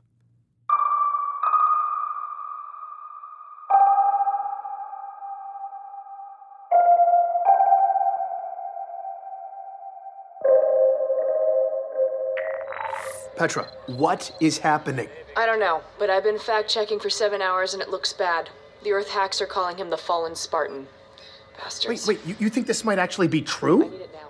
You got it. Just tell me now, was this Pharaoh? Did you do this? No, I don't. No, I told her I didn't know, which was technically true, but it was a cop-out. Of course it was Pharaoh. But why? It didn't make sense. Why smear the chief like this? After everything he'd done to save our asses? After everything ONI had done to him? Over the years, he'd faced unimaginable catastrophes. We had no idea how many lives had hung in the balance. ONI kept us all in the dark. But whether the chief had always made the right call or not wasn't the issue. He should never have had to shoulder all that weight. But now he was shouldering all the blame. It wasn't right. As Petra relayed what some of the talking heads were saying about Chief on Earth, I started getting downright pissed. Then, she was gone. Waypoint was gone. My comm pad. Everything.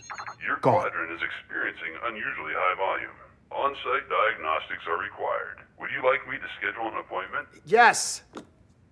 First availability is in 12 days at 3 p.m.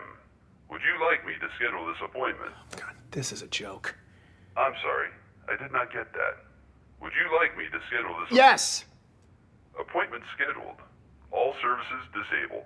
Goodbye. No, dude, mother! They were cutting my communications off for 12 days? This was no quadrant failure.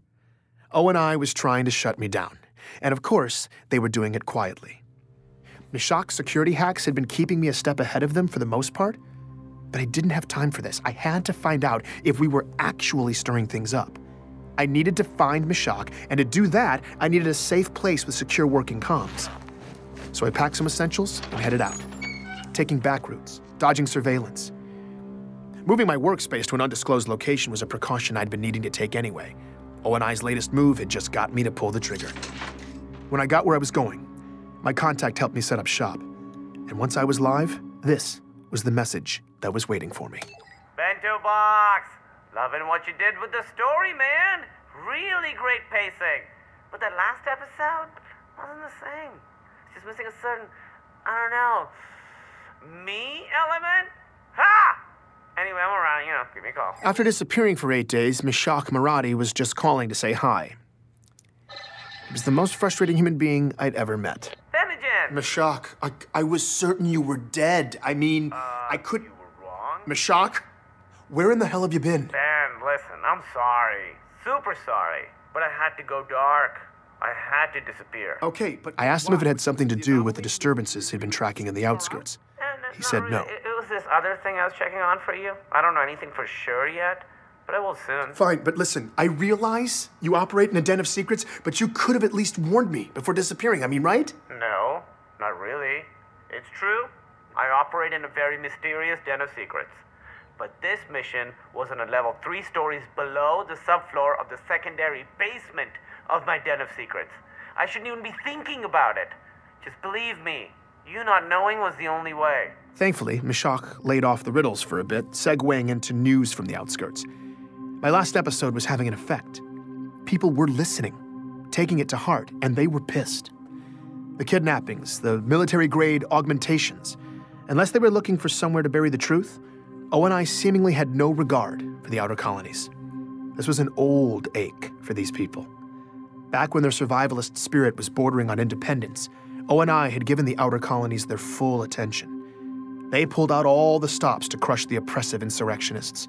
No one was shedding tears over that. But then, when the Covenant showed up and started glassing their planets to genocidal hell, the outer colonies were widely left to fend for themselves. It was this principle of selective intervention that had never sat well. But where my story had started to reheat that unrest in the outer colonies, last night's leak had brought it to a boil. So the idea is the chief went into berserker mode, right? That drip, drip, drip has a very different effect depending on where you live. All those herbivorous babies on Earth think they deserve their own dedicated Spartan messiah. Like he's gonna camp out on the moon, waiting to kill aliens or karate chop meteorites to keep them safe. So the word rogue panics them. But Meshach says it wasn't like that in the outer colonies. Whether the embassy story was true or not, the way they saw it, the chief wasn't the problem.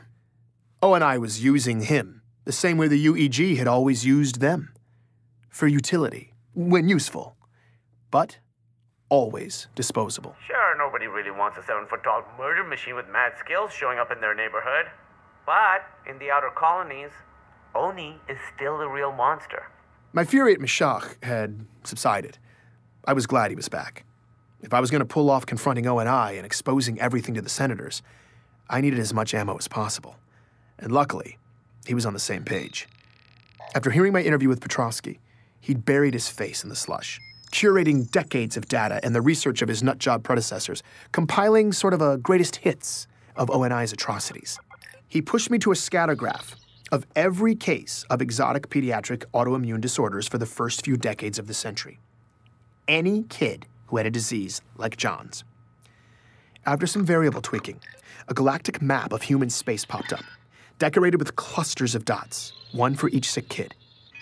He told me I was looking at a reasonably accurate representation of where every single defective clone ONI planted had died. Wow. Wow, he says. Of course, wow. But you're about to turn into a wow when you see this. He overlaid the graph on another map that showed the distribution of human population. He asked me what I noticed. It's not random. It's not random. Ben, never be a statistics professor. This is the opposite of random, okay? For their Spartan abductions, Oni heavily favored the outer colonies. It's like their favorite candy store, except instead of candy, they were scooping up child soldiers. Because it's easier to cover your tracks out there. Yeah, and you could easily make the argument that these children's lives were assigned a much lower value than, say, those of Earth kids or kids from Mars. Genetically, they will be no worse than inner colony specimens, but as to the human cost, outer colonies kids just spend easier. I'm not sure if the data was going to be conclusive enough for the senators, but the implication was certainly heinous enough. The whole point of abducting kids in the first place was to create super soldiers for crushing the insurrection. That was the original mandate of the Spartan program. But in their secret child poaching, ONI had favored the very same parts of the outer colonies they were targeting for that military campaign.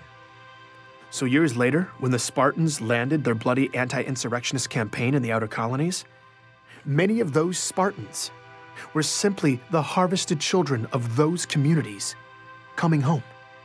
But these native sons weren't fighting for their homeland. They weren't there to protect their families. They were carrying out the political agenda of ONI, serving the very government that had violated their families and torn them from their childhoods.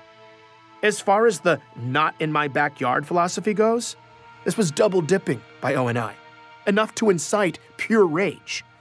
But Meshach had been working on something else too. I've been tracking old police scanner data, putting it together for your big whistleblow. Makes a pretty gnarly case. Okay. Did you ever wonder what would happen if one of Oni's doomed to die clones didn't die? I hadn't considered that possibility, but it was chilling. What happened to them? It's not what happened to them. It's what happened to the people they'd been made to replace. 2 soldiers ran into a perfect copy of themselves. Think about it. You're secretly plucked from your childhood bed, thrown into a totally different life. And now, years later, you meet a mirror image of yourself. Someone who got to keep living your life. I mean, they'd probably seem to be more you than you. 2 records I found, 2 soldiers, both suicides. A story like that would be hard to listen to, but that's horrible. It would also be hard to ignore. Please try to get me that. I just hoped Pharaoh would know how to reach me. Don't worry, she'll find you. Probably soon, but yeah, who knows. Her mysterious den of secrets is like under the planetary crust. Just keep me posted. Whenever you guys penetrate the Dragon's Lair and explore your truth serum, I'll be standing by to track the ripples. Thanks, Meshach. I was having trouble falling asleep in my new workspace the next time I heard a voice calling me in the dark. This time, though, Pharaoh sounded human. Are you enjoying the show? No, actually, I'm not. After everything ONI's done, people are calling for the chief's The head. infection goes to the core, Ben. When you cut all the way in to extract it, you can't always control what sprays out. But you're the one spraying it. You chose to smear the chief. I'm not smearing anyone. Everything I leaked was real. But we don't know the whole story, and the implications of this story are The only implication is that an aging Spartan may be going off the rails. And sadly, it may be true. Your story set the table for that. When you break children to make warriors, you take a risk of burying psychological damage deep in your soldiers. And for critical decision makers, that's a liability. I don't know what motivated the chief to shoot up that embassy, and I don't know what he's doing now. But he is off leash. He is proving the liability. All I did was expose it by peeling back the very layers of Oni secrecy under which that liability was born and allowed to fester. I didn't know what to say. This felt all wrong to me. Ben, the chief is the savior of humanity. I know that. The true patriots know it too. This is the painful part. Right now, the chief is being chopped down, but he will be vindicated. This is how we puncture to the core. By sacrificing the chief in the short term, we've opened a deep hole, and when the bleeding slows, it's Oni's exposed nerve that will get all the cold scrutiny. It's just hard hearing what they say about him, and people are going nuts. I mean, a lot of the inner colonists are actually denouncing him. They're terrified. And the anger in the outer colony seems to be turning ugly fast. You The see blood that, of right? their hero is spraying in their face. This is exactly what we need. This is the chaos I said would happen. I guess I just didn't think it was going to be like this. Chaos has a high price, Ben. But the pieces are moving. Our opportunity has arrived. Faro told me that as of this morning, the meeting had been scheduled. Personnel were already en route to Earth. And in a few days' time, ONI brass would be testifying in front of high-ranking UEG senators in closed sessions. Faro was going to hack in and get me a direct, unbroken feed so that I could lay out ONI's ugly secrets to a handful of the most senior lawmakers in the land. I had to prepare fast. I was anxious there wasn't enough time to make Meshach's data convincing enough, but Faro gave me an idea that could amp up the persuasion. She listened in as I made the call. Anthony? Hey, man, how you doing? I just laid it right out there. Do you want to help bring down ONI? He didn't respond. I started to get nervous, but then he spoke up. You bet your ass I do. What do you need from me? Petrosky was in. I gave him marching orders and hung up. I'm so happy to hear Faro seemed pleased. Things seemed to be falling into place. So that's your real voice? For the most part. Just off enough to be untraceable. So why'd you switch it up? What happened to the scary voice? Well, we're about to go somewhere scary. I wanted you to feel like you knew who would be fighting at your side.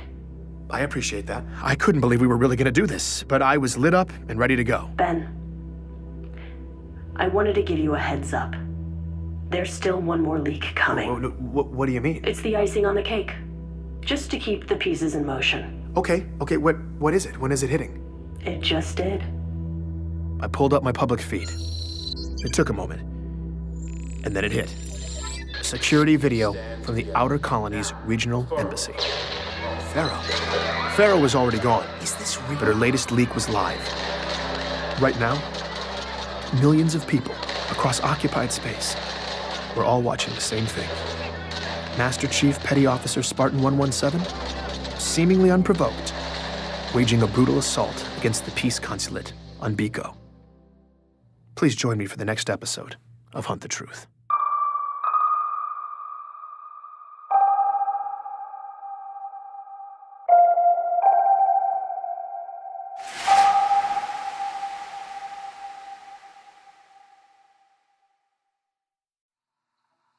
Testing, 1, 2, 3. You hear me okay? Yeah, just don't move around too much. It messes with the sound. All right, roger that. It was all coming down to the wire. In a couple of hours, Faro was going to hack into a closed-door session between the UEG and ONI, and I was going to expose all of the intelligence agency's ugly secrets to Senate leadership. Having Petrosky remotely record his statement in advance like this was going to give me one less variable to worry about once we were in. But I was still waiting on final materials from Meshach. I hadn't heard from Faro all day, and I was urgently trying to pull it all together. I was a wreck. Come on. Considering he was about to accuse ONI of atrocious human rights violations, Petrosky, on the other hand, seemed completely calm. He wanted to chit-chat about the chief. So, high treason. Yeah. Do you think that's for real? I guess. That's what people are saying. Can you stay sitting up like that, please? The Master Chief. Damn, that's gotta be a black eye for Oni PR, huh? You know, boots all across the military are gabbing like they're at a slumber party or something. 3 days ago, Faro had leaked a suppressed incident report from an embassy in the Outer Colonies that had everyone in disbelief or disarray. Less than 24 hours later, Faro dropped the real bomb, a security video from that same embassy, showing that everything in the report was true. The Master Chief had turned diplomatic peace talks into a shooting gallery that claimed 19 lives. The shock of that second leak immediately turned to outrage, polarizing everyone by the same familiar geography: the staunch patriots of Earth versus the dogged survivalists of the Outer Colonies. It was the same caustic regionalism that had far too recently defined us. And now those old ideologies were creeping back out, masquerading as opinions, angrily cracking open the scabs. Meanwhile, the Master Chief, the subject of my entire investigation, was now the most wanted man in the galaxy. I hadn't even had a chance to dig into any of it. You think he did it? What? Do you think the chief shot up that embassy on Biko?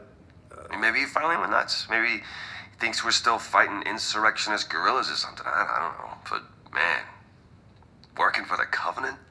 Oh, that's a stretch, right? I mean... I don't know, man. I'm sorry. We just gotta lay this down. All right, roger that. We were running out of time, and I needed Petrosky to focus. I started recording. I asked him to introduce himself and tell the world about the Spartan program. And from then on, he was totally on point. So just say who you are, and then just go into it. Okay. I am Corporal Anthony Petrosky, retired trooper of the 105th ODST Division. I am testifying by my own free will, under no duress by any parties, and I wish to make the following statement.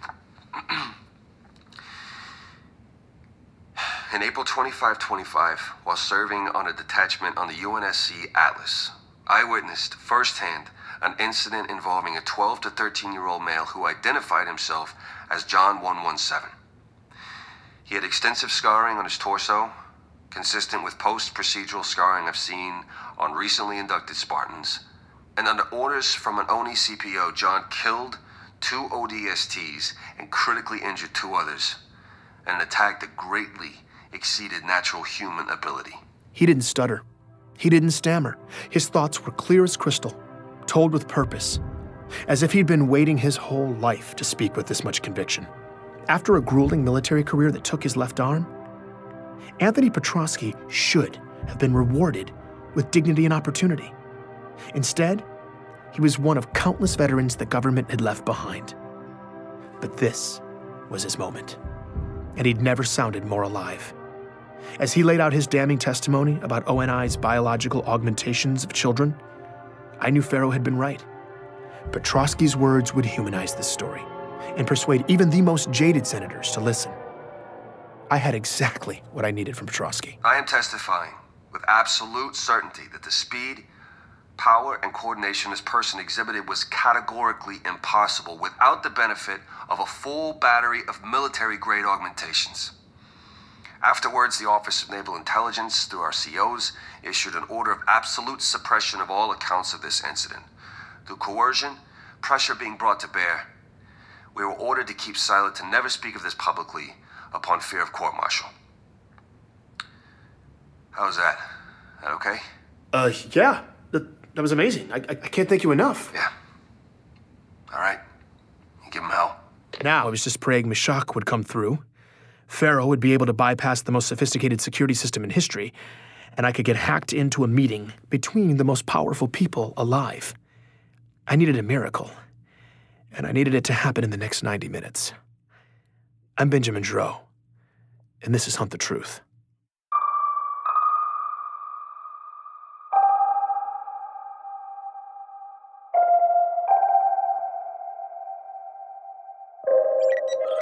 Oh, God, what was I thinking? As I tried and failed repeatedly to get a hold of Meshach, I was trying not to dwell on what my plan had been, particularly because it sounded absurd. I was trying to corroborate my accusations against ONI by having Meshach Maradi convert nutjob conspiracy theorist data into documentation that a senator would find compelling. But I didn't have time to rethink the plan. I needed the documents. My calls to Meshach kept dropping, though. Something was up. The networks were a mess.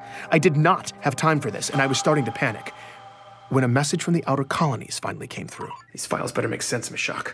But there were no files, and it wasn't Meshach.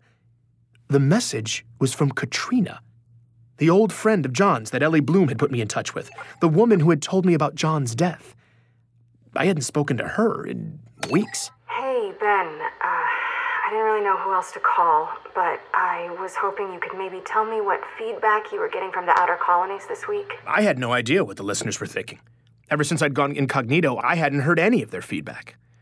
Stupidly, when I set it up, I hadn't properly secured the feed, and now I was afraid if I accessed it to hear what people were saying, ONI would trace my new location.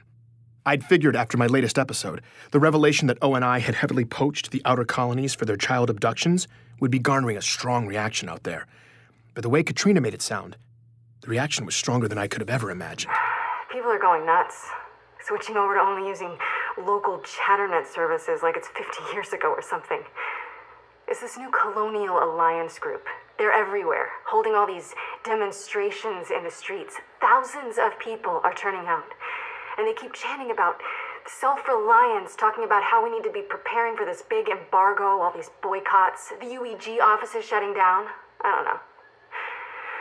It seems peaceful right now. I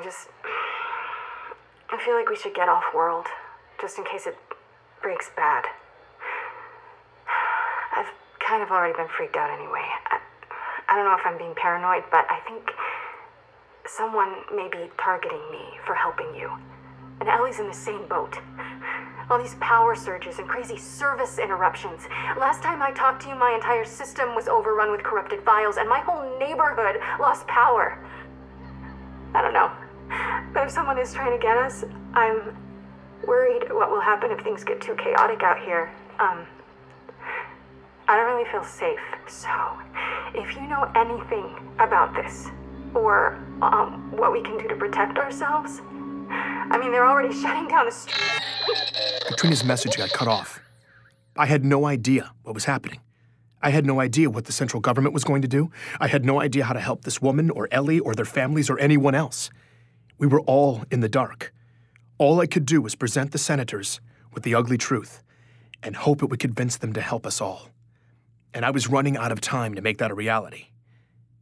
Thankfully, Meshach finally emerged from his subterranean world. So, I just sent it. Perfect. Got it. Thank you. I hope it's convincing enough. You should have a clear breakdown that exposes the blatantly unnatural pattern of child autoimmune deaths around the beginning of the Spartan program, particularly in the outer colonies. Yeah, I see that. It's good. It looks solid. And I also cleaned up and edited that police scanner data. It's one of Oni's abducted kids returning home and running into their clone. One of the suicides? Yeah. So officer gets called to the scene of a home invasion. It's this middle-aged couple and the teenage son who's in a wheelchair. The officer comforts the victims, assesses the situation, calls it in. There wasn't a confrontation or anything, no valuables appeared to be missing, victims didn't even get a good look at the guy. The perpetrator just entered the house, went into the son's room, son freaked out, perpetrator fled the scene, blah blah blah. Now everything seems to be okay. During his report to dispatch, though, the officer gets startled by a sound, reports of possible shots fired somewhere nearby. Backup arrives to canvass the area. About 10 minutes later, same officer reports discovering a body in a nearby field. It's a teenage kid, dead from what appears to be a self-inflicted gunshot wound. That's where the officer's report to dispatch took a turn. 7 Charlie 19, what's the rush on? It's the exact same kid. The kid from the home invasion over at Sten. I mean, it's 1056? Looks like his identical twin. I don't even know what to say. 7 Charlie 19, ME is en route. The medical data Meshach had sent along with the audio made the picture even uglier. The son was in a wheelchair because months of medical procedures had left him with permanent nerve damage from when he was 6 years old, under treatment for autoimmune and significant cognitive disorders. Those procedures that left him paralyzed were nearly identical to those from John's medical records. Before the survivors had been removed from the data, this boy had been one of the dots on Meshach's scattergraphs of likely clones. I didn't know what to say. So I realize it's messy. Whether you can use it or not, at least now you know. I didn't have enough time to wrap my head around this new piece. So I made the difficult choice not to use it. But hearing yet another ONI horror story made me all the more determined to blow it open. I just needed Pharaoh to show up in the next few minutes with a miraculous way to get in the door. Thanks, Meshach. So this should all be going down here in Don't be nervous. You'll be great. I've got all my channels open, ready to go. Whenever it pops off, the murmurs will pop up. And if the senators are making moves against Oni, that's the kind of chatter that rattles teeth. So don't worry. We'll know soon enough if it weren't. Thanks, man. Okay. I'll, Hey, just real quick. I know you're super busy right now with your Crusade of Honor, but as soon as you can, You need to get caught up with what's happening in the outer colonies. Your last episode is turning kernels into popcorn, and there's a fault line in the tectonics I need to talk to you about, so here's... Ben will call you back. Hacking in and cutting off Mashak, yet another dramatic entrance for Pharaoh. And this one came not a moment too soon. Pharaoh, what's happening? I'm all ready. Do you have a way in? I'm already in. And this is how it's going to work. You have the files ready for upload. I'll secure a connection and give you a direct feed into the hearing. You'll present Petrovsky's testimony, upload the files, and make your case. Quickly, because they're going to do everything in their power to shut it down. They might even be able to trace your location. If they run too much interference, I'll have to scale us back to a one-way feed. So we may end up flying blind, but they'll still see and hear everything you say for as long as I can keep that connection open. Are you ready to play for real? I had to be. Yes. Good. I'm patching you in now. Go for the throat, Ben. This was it. Every shred of journalistic integrity I had left was about to go out the window. I had a strongly biased opinion, and I was about to deliver it to some of the most important policymakers in government. This wasn't just an expose of ONI's deeds. It was an indictment that constituted a call to arms. I just hoped the senators would listen. There was no audio, but I suddenly had a full view of the congressional chamber hosting this meeting. I couldn't believe this was happening. My eyes scanned the room. The 12 senators who represented the Senate Armed Forces Committee seemed to be there, and 3 of the 6 ONI directors lined up in front of them. My heart was racing. Then, I saw someone else. Wait, is that Sully? Ben, you're live in 3, 2, 1. I saw my face pop up in the main display at the head of the room. The proceedings seemed to stop as all the heads turned and looked at me. For a moment, I froze. And then I began. Distinguished representatives of the Unified Earth Government and the Office of Naval Intelligence, my name is Benjamin Giroux. I was a journalist hired by Commander Michael Sullivan to do a profile on the Master Chief Petty Officer John 117, and my contract was terminated for exposing a widespread cover-up by ONI on his true origins. As I spoke, I tried to look at the camera and ignore the return feed. The image of my own face speaking to a room full of supremely powerful people was incredibly distracting. I could see out of the corner of my eye, though, that it was working. They were listening.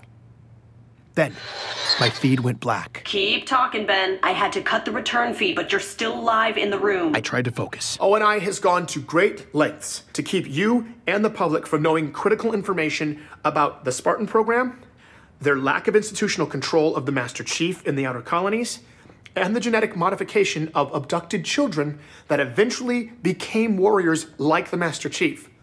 What I'm about to play for you is testimony from ODST Anthony Petrovsky regarding the Spartan program. I am Corporal. As Petrovsky's testimony played, I was starting to doubt whether or not it was still actually live when I got a message from Sully. It said, "You're out of control, Ben. Last chance to stop." I typed back, "I can't be a party to the crimes you and the rest of ONI have committed. Not anymore. I'm done." There was a brief pause, and he responded, "Yes, you are." My gut sank. But I wasn't going to back down. You're going to have to finish up quickly, Ben. They're hitting the hack hard. I can't keep it open too much longer. As Petrovsky finished up, I quickly edited my final piece, chopping out any unnecessary language. Then, it was time to bring it home.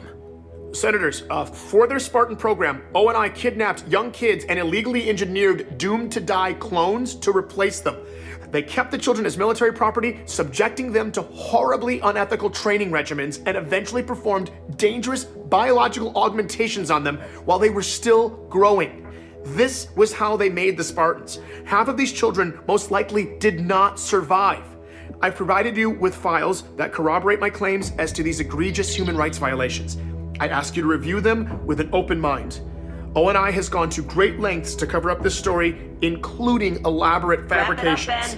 I've also provided you with clear evidence of this disturbing cover-up, as well as audio evidence of the threats I have received in the past several weeks for pursuing this information. About to lose this I come feed. forward at great risk to my personal safety, and my only hope is that you will look at the facts and take the directors of ONI and all those responsible to task for these atrocities.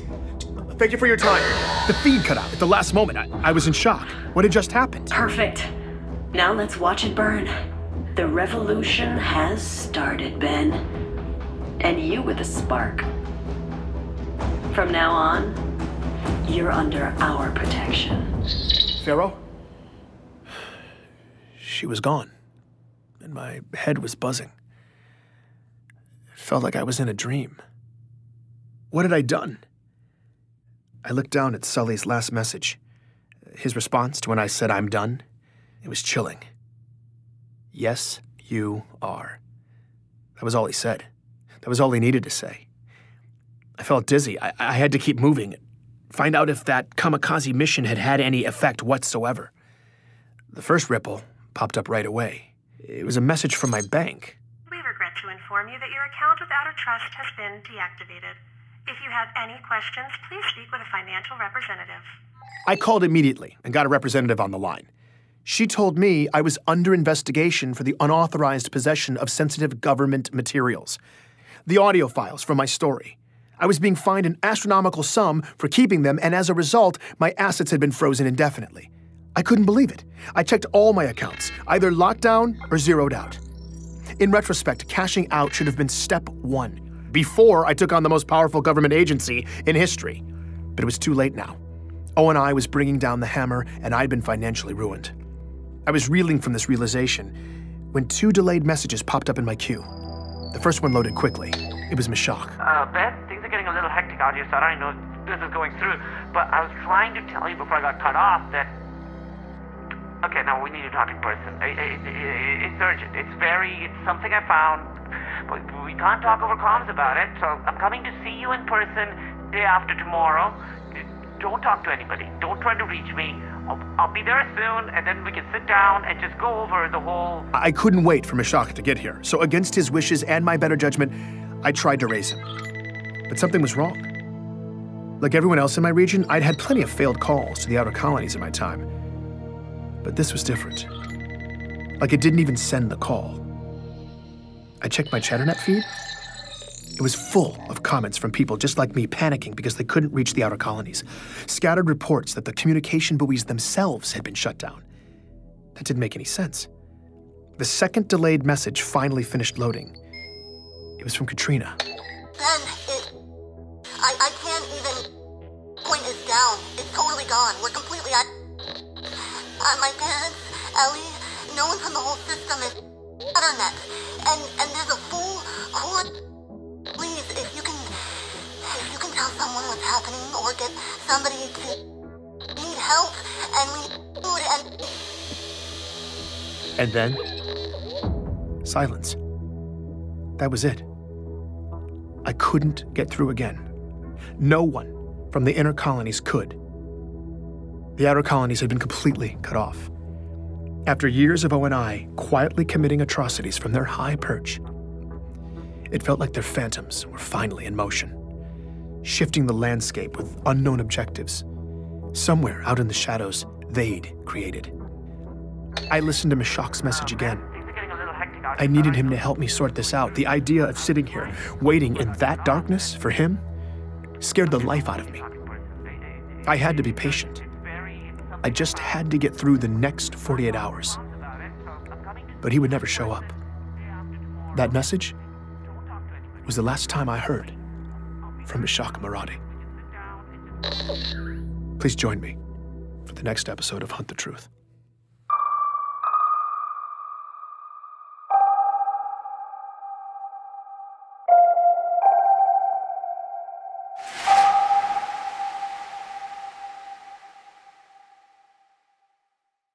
Listen and wait. That's what you do when you hide in the dark. And once you've fired everything you've got at the monster, hiding in the dark is all you can do.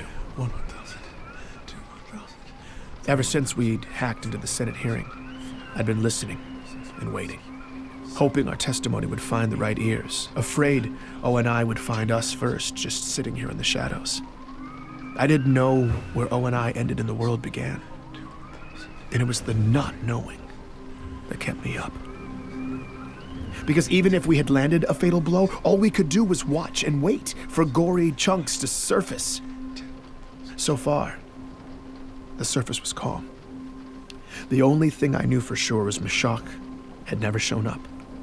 Every day since had been sickeningly silent, and every night, my doubts grew darker, haunted by scenarios that always ended in quiet, black bags. What had I done? Farrow and Petrosky could handle themselves, but if O and I had come from a shock, it was my fault. And now they would be coming for me. I'd been holed up here for days. Darkness brought nightmares, so I'd stop sleeping in it. Nighttime was work time, and I kept my display as dim as possible. Only my contact knew I was here, and I wanted it to stay that way. This place was all concrete and dark corners. I'd memorized the sounds the building made, the breeze shushing down the stairwells, the click of the cooling system's hibernation mode, the scurrying of rats in the walls. Anything else, and I would instantly black out my display, crawl beneath the window, and wait on high alert until the sounds and shadows normalized again. Then, I'd count to 100 and crawl back. I hadn't deviated from the protocol once. Till tonight. With the storm pounding on the roof, screaming through the high vents, I was effectively deaf. Anyone could have snuck up on me. All of the concrete was echoing, and all those dark corners seemed to be coming alive, coming down the hall, and I tried to remind myself, if anyone came, they'd hit the tripwire. I'd have 5 seconds to hide. But every bump was a footstep. Every howl was a voice, and everything in me told me someone was inside the building. I wasn't going to wait for the tripwire. I slid over to the loose panel on the floor. Beneath it, there was a narrow space. I squeezed into the gap and closed myself in. No matter how hard it stormed, and no matter who came for me, no one would find me here. Waiting in the dark. That was the hard part. But spending the night under the floor was the best sleep I'd gotten in weeks. I'm Benjamin Giroux, and this is Hunt the Truth.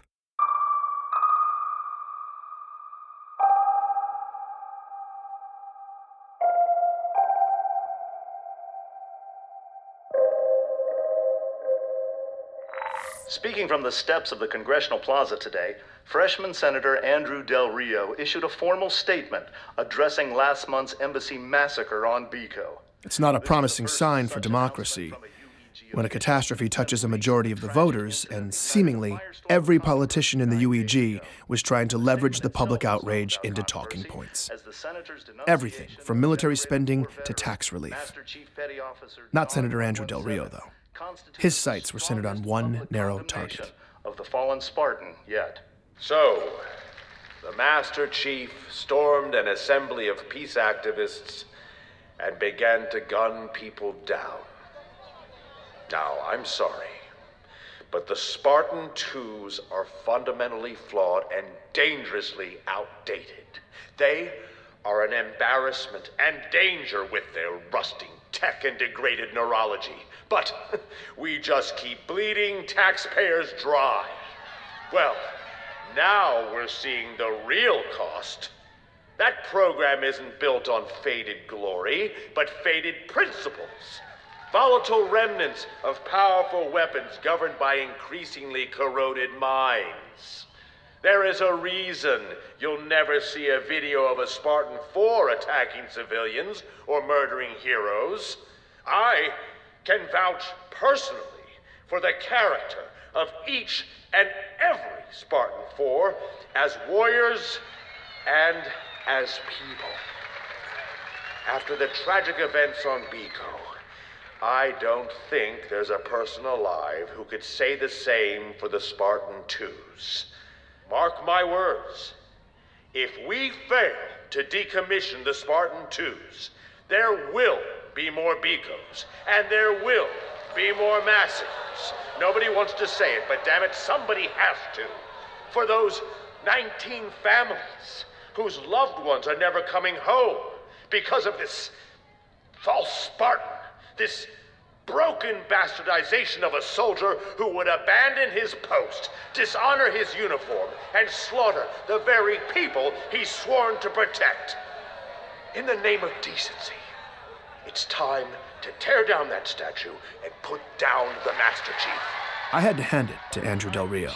escaped with The his man hostage. had focus. Diplomatic icon However much I hated Del Rio, and the whole propaganda machine, the leaks, the video, the report, they didn't lie. The chief shot Ambassador Sakibo's bodyguard at point-blank range, grabbed the ambassador, then escaped with the alien delegation in a hail of gunfire and dropped off Sakibo's body the next day.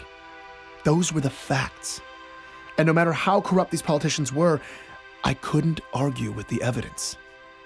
Chief needed to come in and face due process so we could know the truth. I still believed in the chief.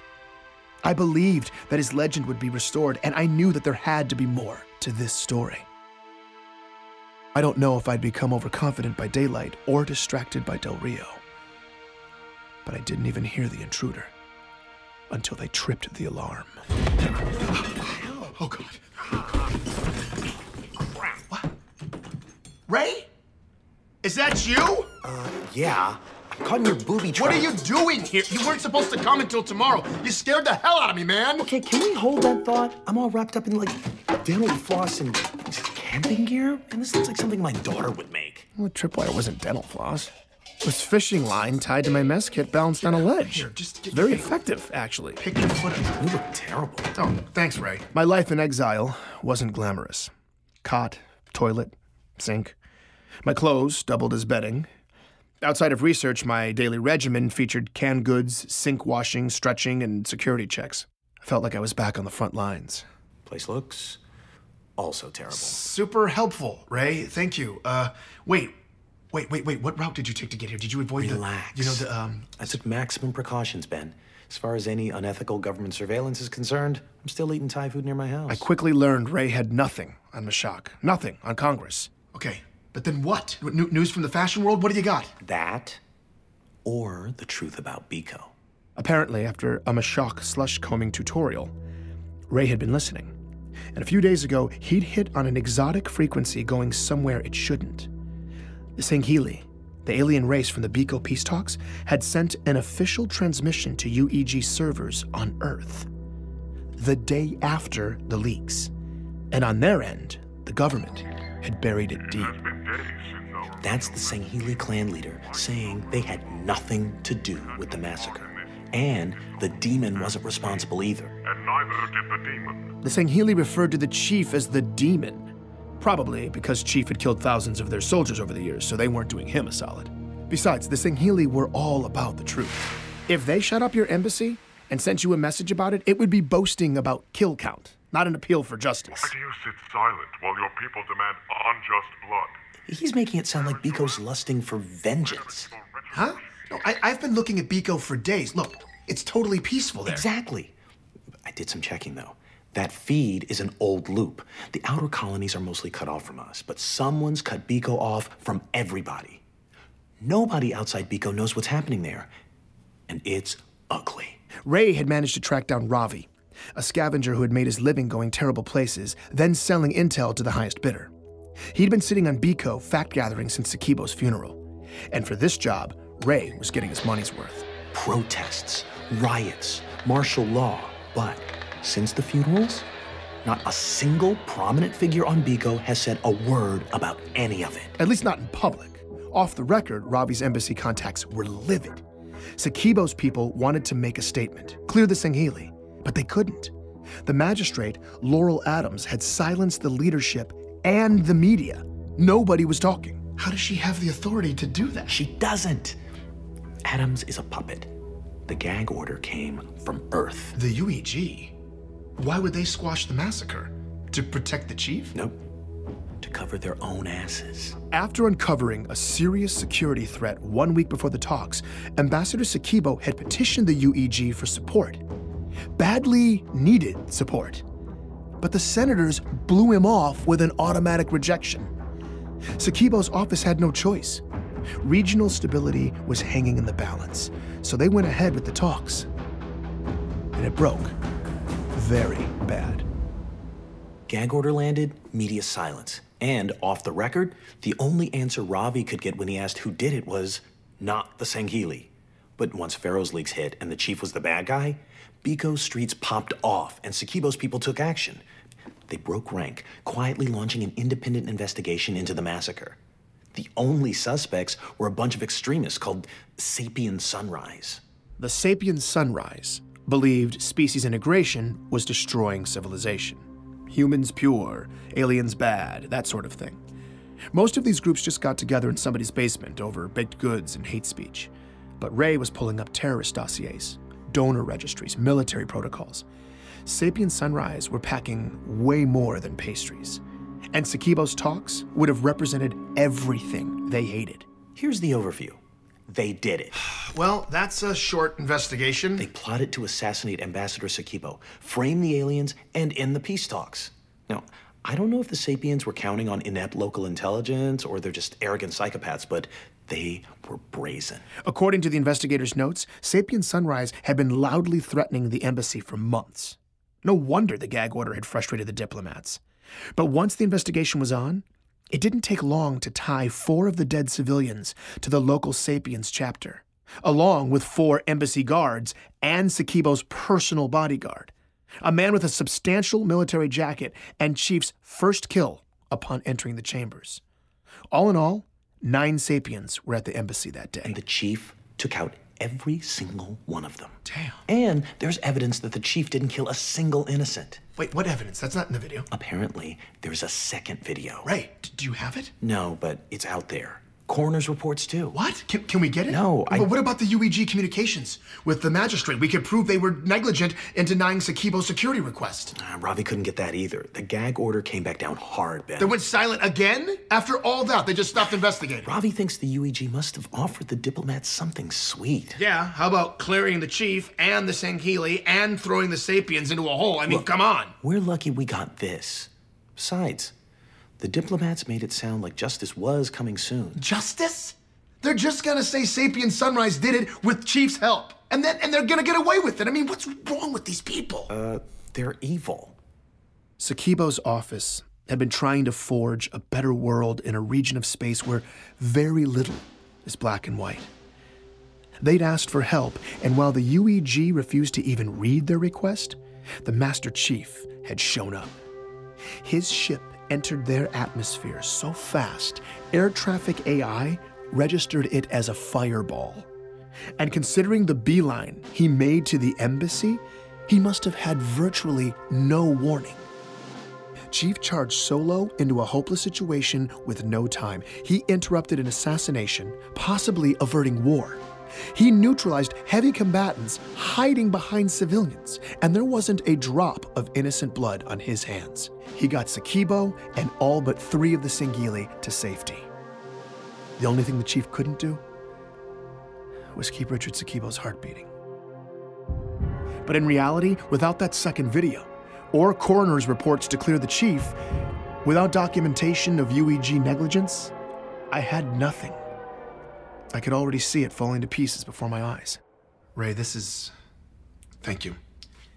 You didn't have to do this. No, I didn't have a choice, actually. I need a favor. Okay. Everything going on in the outer colonies, my parents are out there. Ravi couldn't help. Nobody's getting through, but if you could talk to Petra, see what they're saying on Earth. Yeah, of course. Ray was powerless to find his parents. I'd been powerless to save Meshach, to help Katrina, to find Ellie. I didn't know what I could do for anyone. But I called Petra anyway. It's awful to admit, but I think I just hoped she'd be powerless too. When Petra answered, I started rambling, when suddenly she cut me off. Ben, listen, I'm glad you called, actually. I have a lead for you. What? It popped up a couple days ago, and I've been sitting on it, debating whether to give it to you or Petra. delete it, or it's from someone I trust, and Petra, I don't need a handout, okay? If you want Ben, the lead... I don't want it. I didn't know if I want to be responsible for having given it to you, but I know you need it. Here. I opened the package. Coordinates. Some sector on the outskirts. Underneath was a 72-hour window. It started soon. I looked up the location. It was on Bliss. I'm not sure what you'll find there. Maybe a server But or... a server on a glassed planet? I don't know, okay? Maybe it's a mass grave. All I do know is it's an anomaly. They don't know about it, and for 72 hours there will be a security lapse where no one's watching. And that is a hard clock, Ben. You have to get in and out within that window. You understand? Yeah, okay. Ben, this is a once-in-a-lifetime shot. Somebody risked their life to get me those 72 hours, and I need to know that you're going to I'm sorry. No, I appreciate that. I'm in. I'm gonna do it, okay? Thank you. Okay. That's your ride. A Silicate freighter. Leaves tonight. Bring your piggy bank. Everything you've got. These people only speak bribe, and they're not easily impressed. I don't know why, but somehow in that moment, I felt completely ready for this. It was time to make a power move, and that's what I was gonna do. Oh, Petra, just one more question. I hate to ask, yes, but... you can keep the recording. How did you know? God, you are the worst, Ben. Take care.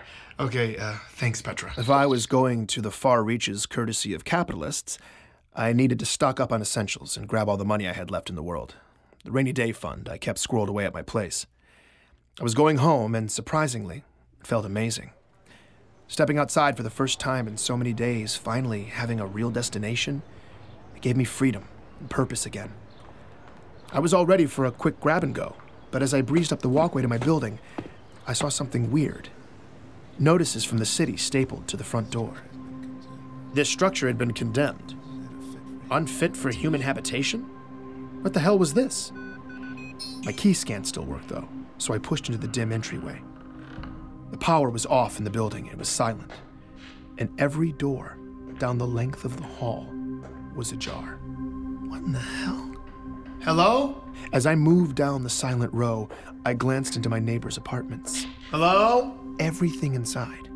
Furniture, fixtures, pictures, windows, everything had been draped in clear plastic sheeting that stirred as I passed. The second floor was the same way, silent. Every door open, every last inch inside covered in plastic.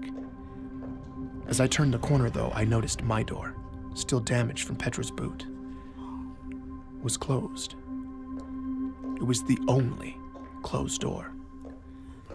I pushed it open, and my guts collapsed inside of me. Everything was gone. The entire apartment had been gutted. There's nothing. Everything, down to the light fixtures, the appliances, the cabinetry. They'd pulled up all the flooring, stripped all the trimming, ripped out all of the plumbing. All of it was just gone, without any hint that it had ever been there in the first place. As a breeze moved in through the gouged out sockets where my windows had once been, I realized it had gotten dark. The monster had been here. It had come inside my home. And now everything I had been completely erased. Please join me for the next episode of Hunt the Truth.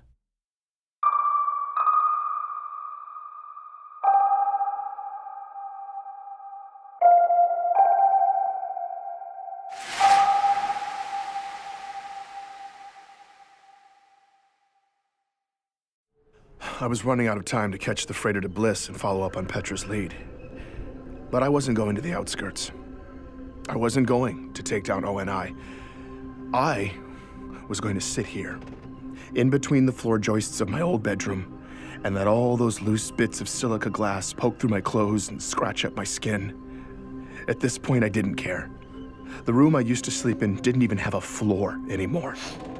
The night was pouring in over my shoulders, and no matter how hard I tried to disappear into my hoodie, the temperature just kept dropping. I never should have come here. They'd evacuated my neighbors, taken all my things, my stash of money, torn everything down to the bone. And they hadn't even left me a hint that I'd ever existed in the first place. ONI could erase anything they wanted to. Hunt the truth. I just sat there. It was quiet. When I got a call. Hello, who is this? Ben, you need to get out of there now. They found you. Pharaoh? Wait, no, how Ben, did you... listen to me. I told you I'd protect you. Now go before it's too late. Protect me?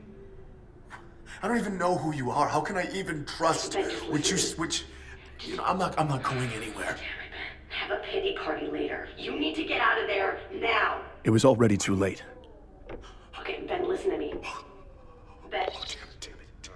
I could hear them out there through the giant hole where my windows used to be.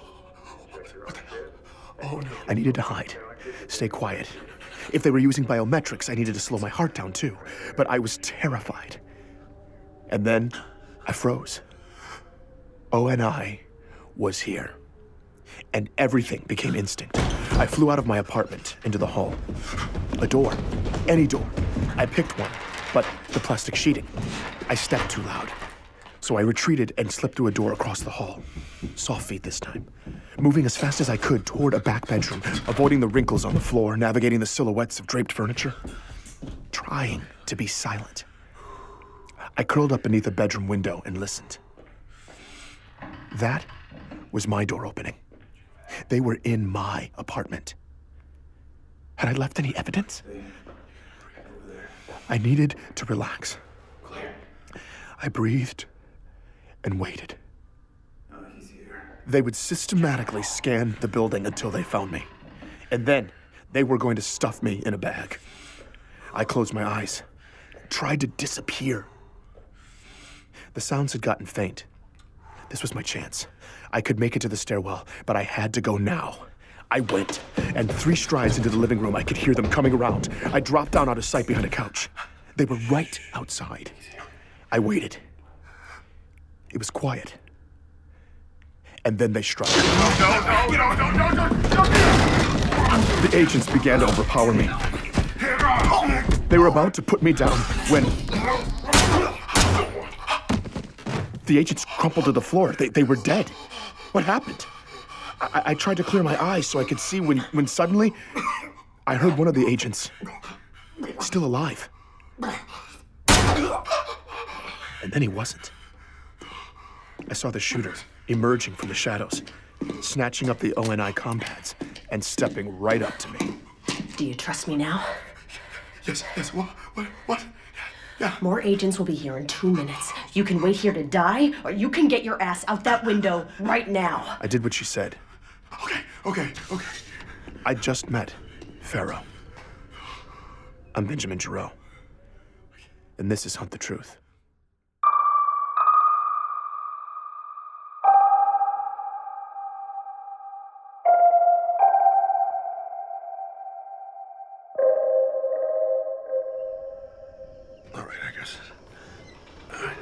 Pharaoh led the way along the ledge to the fire escape.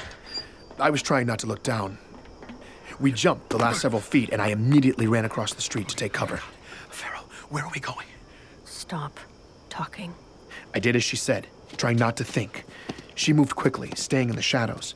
I tried to step where she stepped, but it was hard to keep up. I was almost out of breath by the time she finally ducked into a drainage canal and stopped. I was trying to digest what had just happened. Were those agents I don't have time to talk.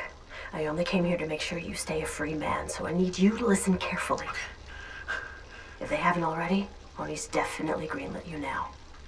You need to get off-world. Agents are probably searching the neighborhood as we speak, and they won't stop until you're neutralized. Oh God. Listen to me. We will protect you.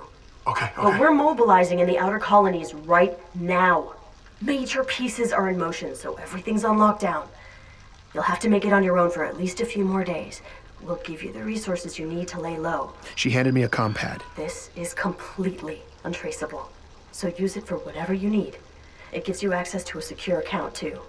You'll have more than enough credits. What, really? Seriously? Ever since ONI froze my accounts, I hadn't even been able to buy a cup of coffee. And now Pharaoh was giving me a trapdoor out of financial ruin. She'd already saved my life. And now this. This is great. I can't thank you enough. You can access our network of safe houses on there. The protocol's blocked right now, but when the lockdown ends, it'll automatically prompt you. I'll make sure they know to take care of you. Wait. Won't you be there? The move we're planning is dangerous. I'm about to go dark. And this time, it might be permanent. What? Wait, no, why are you taking this much risk? There's no time. The window's closing and the chief is still taking the fall. Your story exposed Oni. The Beaco leaks cut him deep. We had those bastards bleeding. But when the senators didn't bite on our hack, Oni had a chance to recover, so we are going all in while they're still vulnerable. That's why we're on lockdown. The mission's desperate at best, but there's no silver bullet here. No, there has to be. It's okay, Ben. I'm not afraid to die. What we're doing is so much bigger than me. And I know there will always be people to continue the fight. People like you. ONI was coming after me with everything they had. Pharaoh had saved my life, and now she was prepared to lay down her own. I couldn't lay low. I knew what I had to do. Wait. I may have a silver bullet. I convinced Pharaoh to hold off on her plan for a few more days while I followed up on Petra's lead. I knew whatever I did, with whatever I found there, would have to be big. But if it took making a major impact to keep another one of my friends from dying in the fray, I thanked Pharaoh again. Thank you. Told her I'd see her soon, and we parted ways. I stayed in the shadows and moved quickly across town to the freighter, headed for Bliss. Only stopping once at an old military surplus along the way. I stocked up there, then caught my ride out to deep space. When I arrived, I headed straight for the Office of Mineral Rights.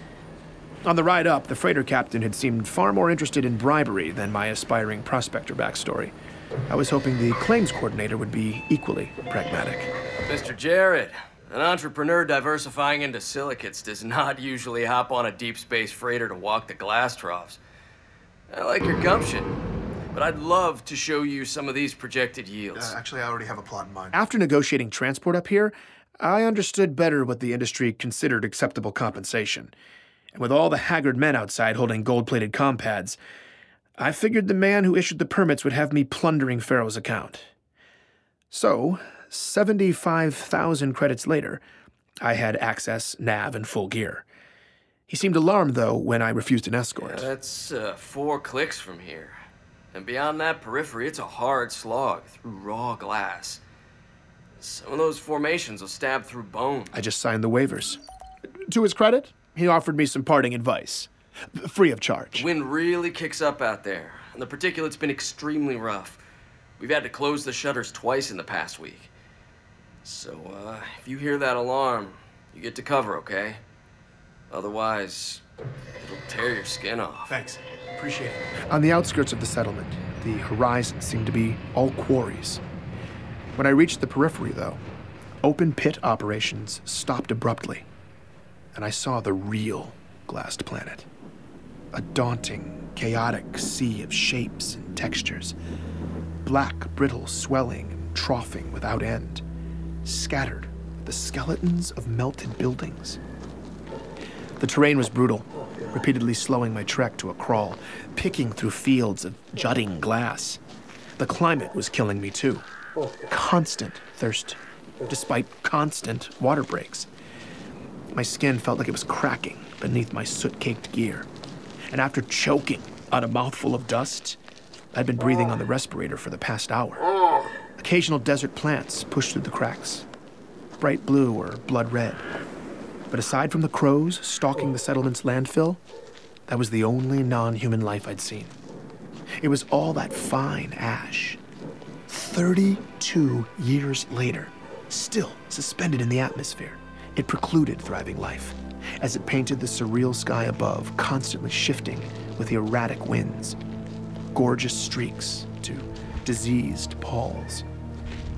I had been making relatively good time when a cloud of dense ash suddenly descended. I stopped. I was totally blind. I didn't want to take a step. A lethal fall seemed far too possible. I checked the nav. Only 1,200 feet to go. I was debating whether or not to wait out the fog when it suddenly lifted. It was beautiful for a moment. When a low, rising growl snapped me out of that reverie. The storm siren. I pulled up the nav and started moving as fast as I could. Sudden pockets of cold, hot, then cold again. The wind whipping sharply back and forth, bits of sand spraying against me. But I didn't see anything. Behind me, everything was calm. In front, the sky above the mountains were perfectly clear. Where was the storm? I looked down at the nav. Oh, only a few hundred feet to go. Ahead, I saw the ruins of a huge complex. I'd be there in no time. But then I realized it. Those weren't mountains. A black wall was coming from the horizon, and it was coming right at me. I flat out sprinted. The storm was closing in. It was the color of night and impossibly tall. I got to the ping on the map. The structure had been leveled. There was nowhere to go, and the sand was flying faster, stinging my cheeks. I looked around desperately, trying to shield my face. There was a massive collapsed section up ahead. I scurried over, bits of glass starting to spray against the debris, like tinkling wind chimes. The glass was stinging through my clothes. I half climbed, half slid down the waves that oozed and sloped to the pit, slicing my leg on the way down. The sound was deafening. I had to get in now. I started tugging at a split in the collapsed floor. The storm blasted harder, my skin on fire. I made one last push. The glazing shattered, and I slid in as the wall of glass exploded overhead, and I plunged into the darkness. I laid there for a bit before pulling off the respirator. My skin was stinging all over. I checked my outer thigh. Damn it. It was bleeding and it hurt like hell, but it wasn't too deep. I pulled out my medical kit, wrapped it, and started looking around. Okay, there's collapse there. There's all sort of debris on the ground. Whoever abandoned this place must have had advanced warning and left in a hurry. I shined my light along a back wall. Okay, Office of Naval Intelligence, Subspace Communications. It was an old ONI subspace relay facility. One of the hundreds scattered in deep space to cut back on comm delays between Earth and the outskirts. ONI wouldn't have left anything useful in a place like this. Okay, Petra, what am I looking for? I followed every warning sign I could find, looking for anything restricted access. A few flights down and dozens of turns in, I was standing on what appeared to be the lowest level. And based on the long echoes into the darkness, the room was huge. I moved through dozens of rows of tall shelves draped with drop cloths. Whatever had happened on Bliss hadn't made a dent down here, apparently. What am I looking for? I peered behind one of the cloths. Guns, explosives, ammunitions, all kinds of aftermarket mods. None of this was UNSC sanctioned. Seriously, guns? Had I come all this way for neatly organized contraband?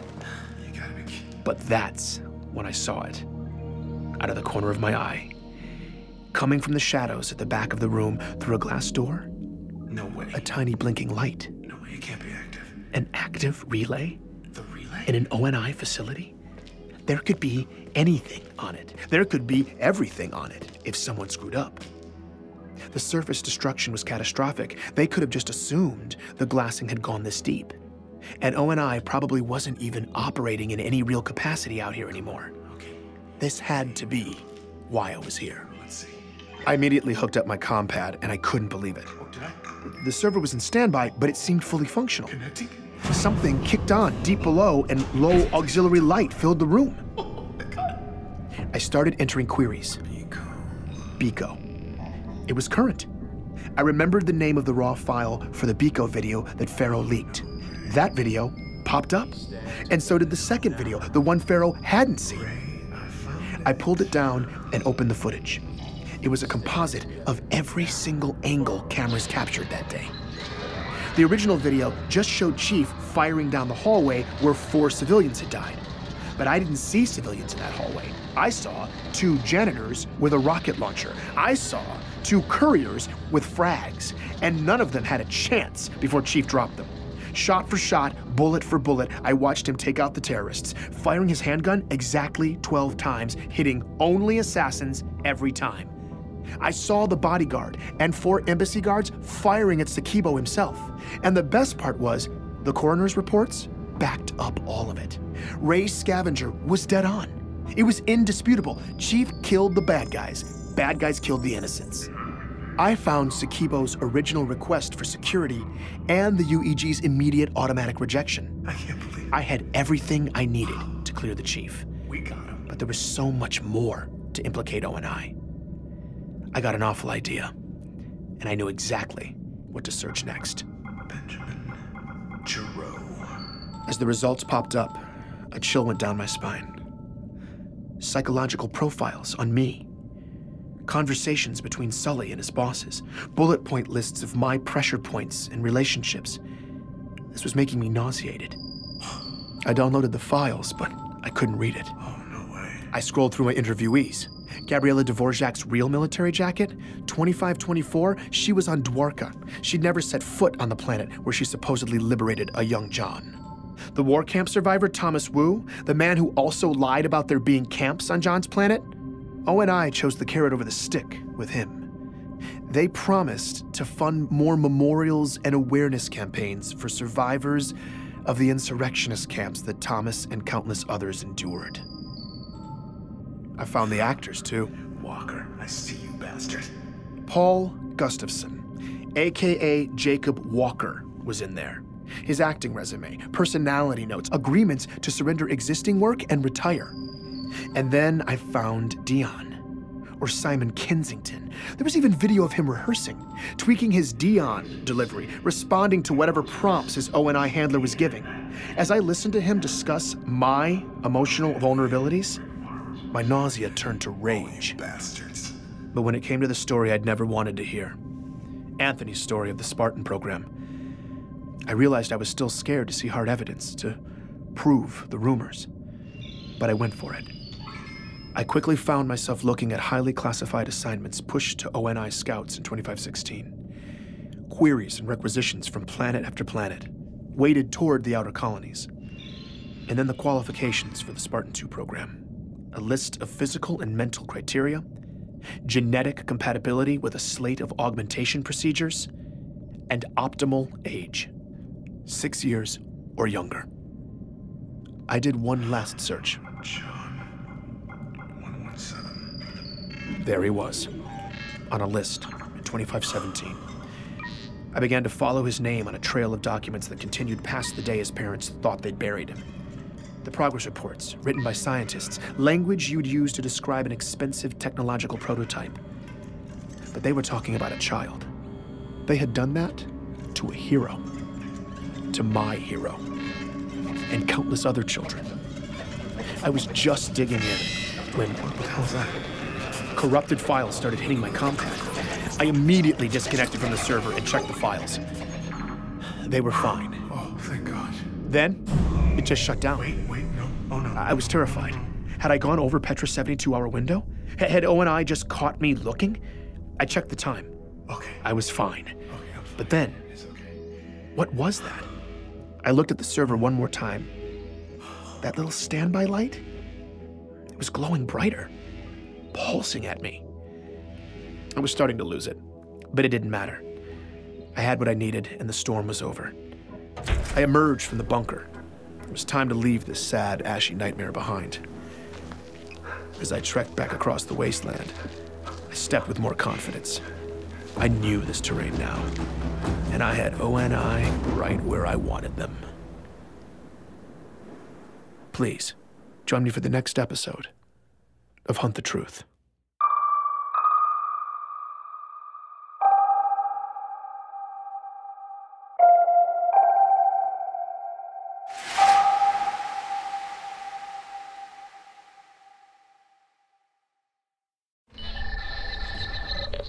Who the hell is this? Anthony, it's Ben Jerome. I don't have much time, but I've got something real... Ben, I didn't recognize the feet. What, are you calling me from prison or something? Listen. I just sent you a location. I need you to get yourself there on Monday. Wait, you still want to tear down ONI, right? Yeah. I don't know what to tell you, man. We dropped that bomb and it fizzled out. People in power apparently don't give a rat's Yeah, but ass. now we've got a real payload, and we're gonna deliver it to real power. Look, I totally understand either way, but I'm about to board this flight, so I kinda need to know now. Are you in or out? I'm in, Yes. okay? You are a I'm telling badass. you though, the Senate is Anthony, we don't need the Senate. And trust me, by the time we're through, every crooked, lying bastard in the UEG is going to be charged with high treason. I'm Benjamin Giroux, and this is Hunt the Truth.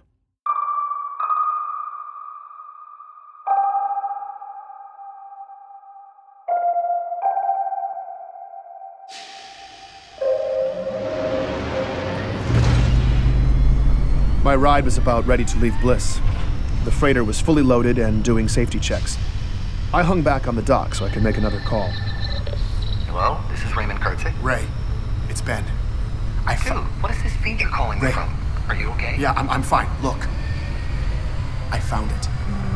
Found it? Found what? Everything. What do you mean, everything? Look, I just transferred you the files.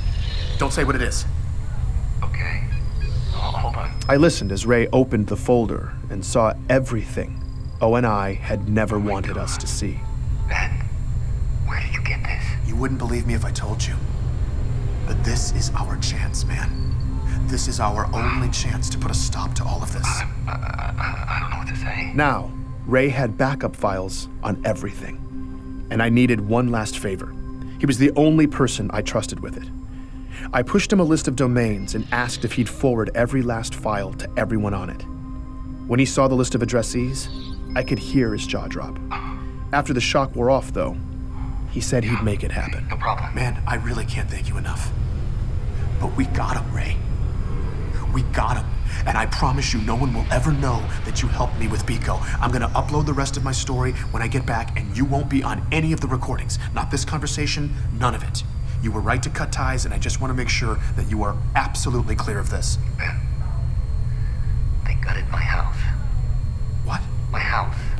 They completely gutted it down to the studs. They Ray, what? did that to my home, where my wife and daughter sleep. How would they have known? I got them off world. They're in a safe place now, but whether I want to or not, at this point, I can't turn back. How can I help? Ray was one of the most selfless human beings I'd ever had the honor to know. He went way out of his comfort zone, time and again, bravely sacrificing over and over. I don't think I could ever truly make him understand how much that meant to me. I sent him instructions over encrypted texts, and we finalized our plans. I thanked him again, we wished each other luck, and we said goodbye. The next time I'd see him was going to be a life-defining moment, and there was no one I'd rather have at my side. As I left the outer colonies behind, it was hard not to think of how steep the price of our freedom and safety had been. So much truth had been buried. So many people. O and I had tried to bury me, too. But they'd failed. I wasn't scared anymore, and I had something to say. How many sacrificed people was too many? As far as I was concerned, the answer was one. Hello? Oh man, I've been waiting for you to call. Something very important to tell you. This is a recorded message. Meshach! Haha! M-Shack! Meshach still haunted my dreams. Every time I closed my eyes, he was slipping into that black bag, and I couldn't save him. I don't know But I would make it up to him. what you're up to or where you are, but I would make it up to Ray. I'd make it up to Pharaoh. I'd make it up to Petra, and Anthony, and Katrina, and Ellie, and everyone in the outer colonies. Thanks. Everyone our government had kept in the dark. Really? Whether by choice or not, I couldn't have done it without you. too many sacrifices had been made, and far too many of them had been people. I guess I just wanted to say thank you. And I'm sorry.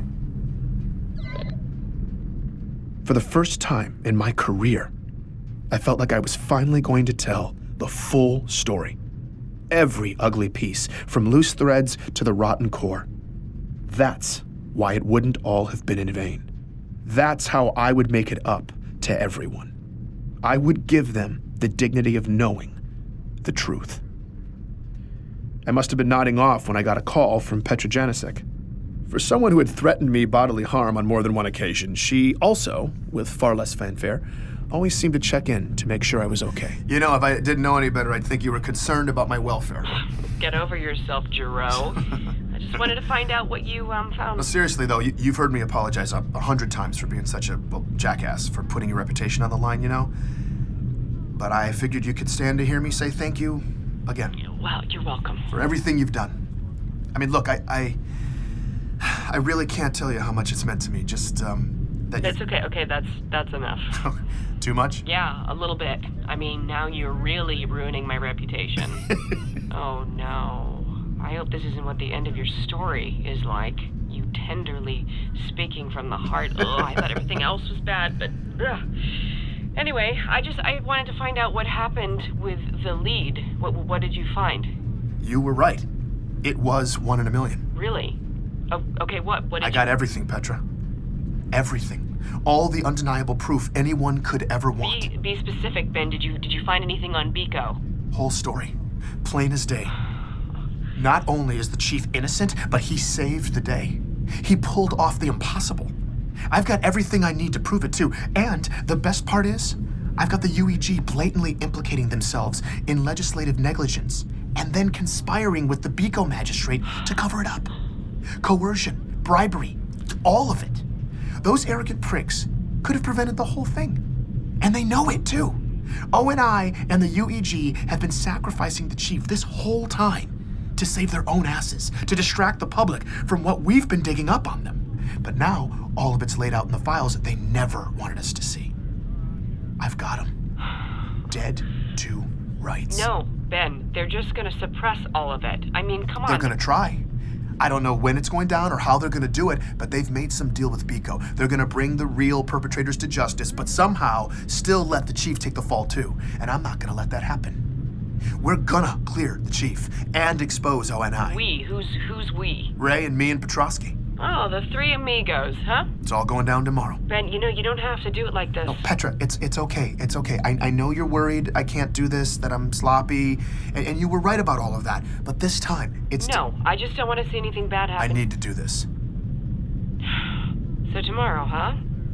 What's your big plan? You get one of the balls of your editors at Magellan to bite on the story? No, I'm not passing this off. I'm going all the way. What does that mean? Actually, I was hoping you'd do me a favor. Send out a blast to your network about it. It can be offline, but trust me, no one's gonna want to miss this. Sitting here on the freighter, getting everything ready for tomorrow, I'm struck by how lucky I am to be part of this. If Ray and Anthony and I are successful, all that darkness ONI has had us drowning blindly in for generations will finally light up. And it's because of the help of so many brave people. To everyone who's risked so much, and everyone who's left me messages, to all my friends, I want to say thank you. This will be my final transmission. Tomorrow, you will witness the ending to this story that all of us deserve. After that, I will be going dark, at least for a while. But depending on how everything shakes out, I hope to be back sooner than later. To everyone who's listened to my story, those who've stood up and spoken out, I want each of you to know that simply by owning the truth, we have the real power. And by sharing that truth, we wield that power. Please never forget that. It has been my honor and great fortune to have found myself at the nexus of all your impassioned opinions and honest stories. It's been truly humbling. So to all of you listening right now, I want to say, from the bottom of my heart, thank you. Most of all, though, I want to thank the Master Chief. Chief, you have saved us in more ways than any of us, perhaps even you, could possibly know. You have sacrificed so much for us, and whatever the cost of my actions tomorrow ends up being, I believe it's a sacrifice we owe to you and all those who serve.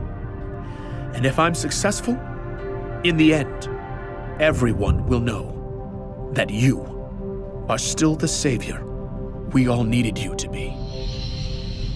Okay, but what is it?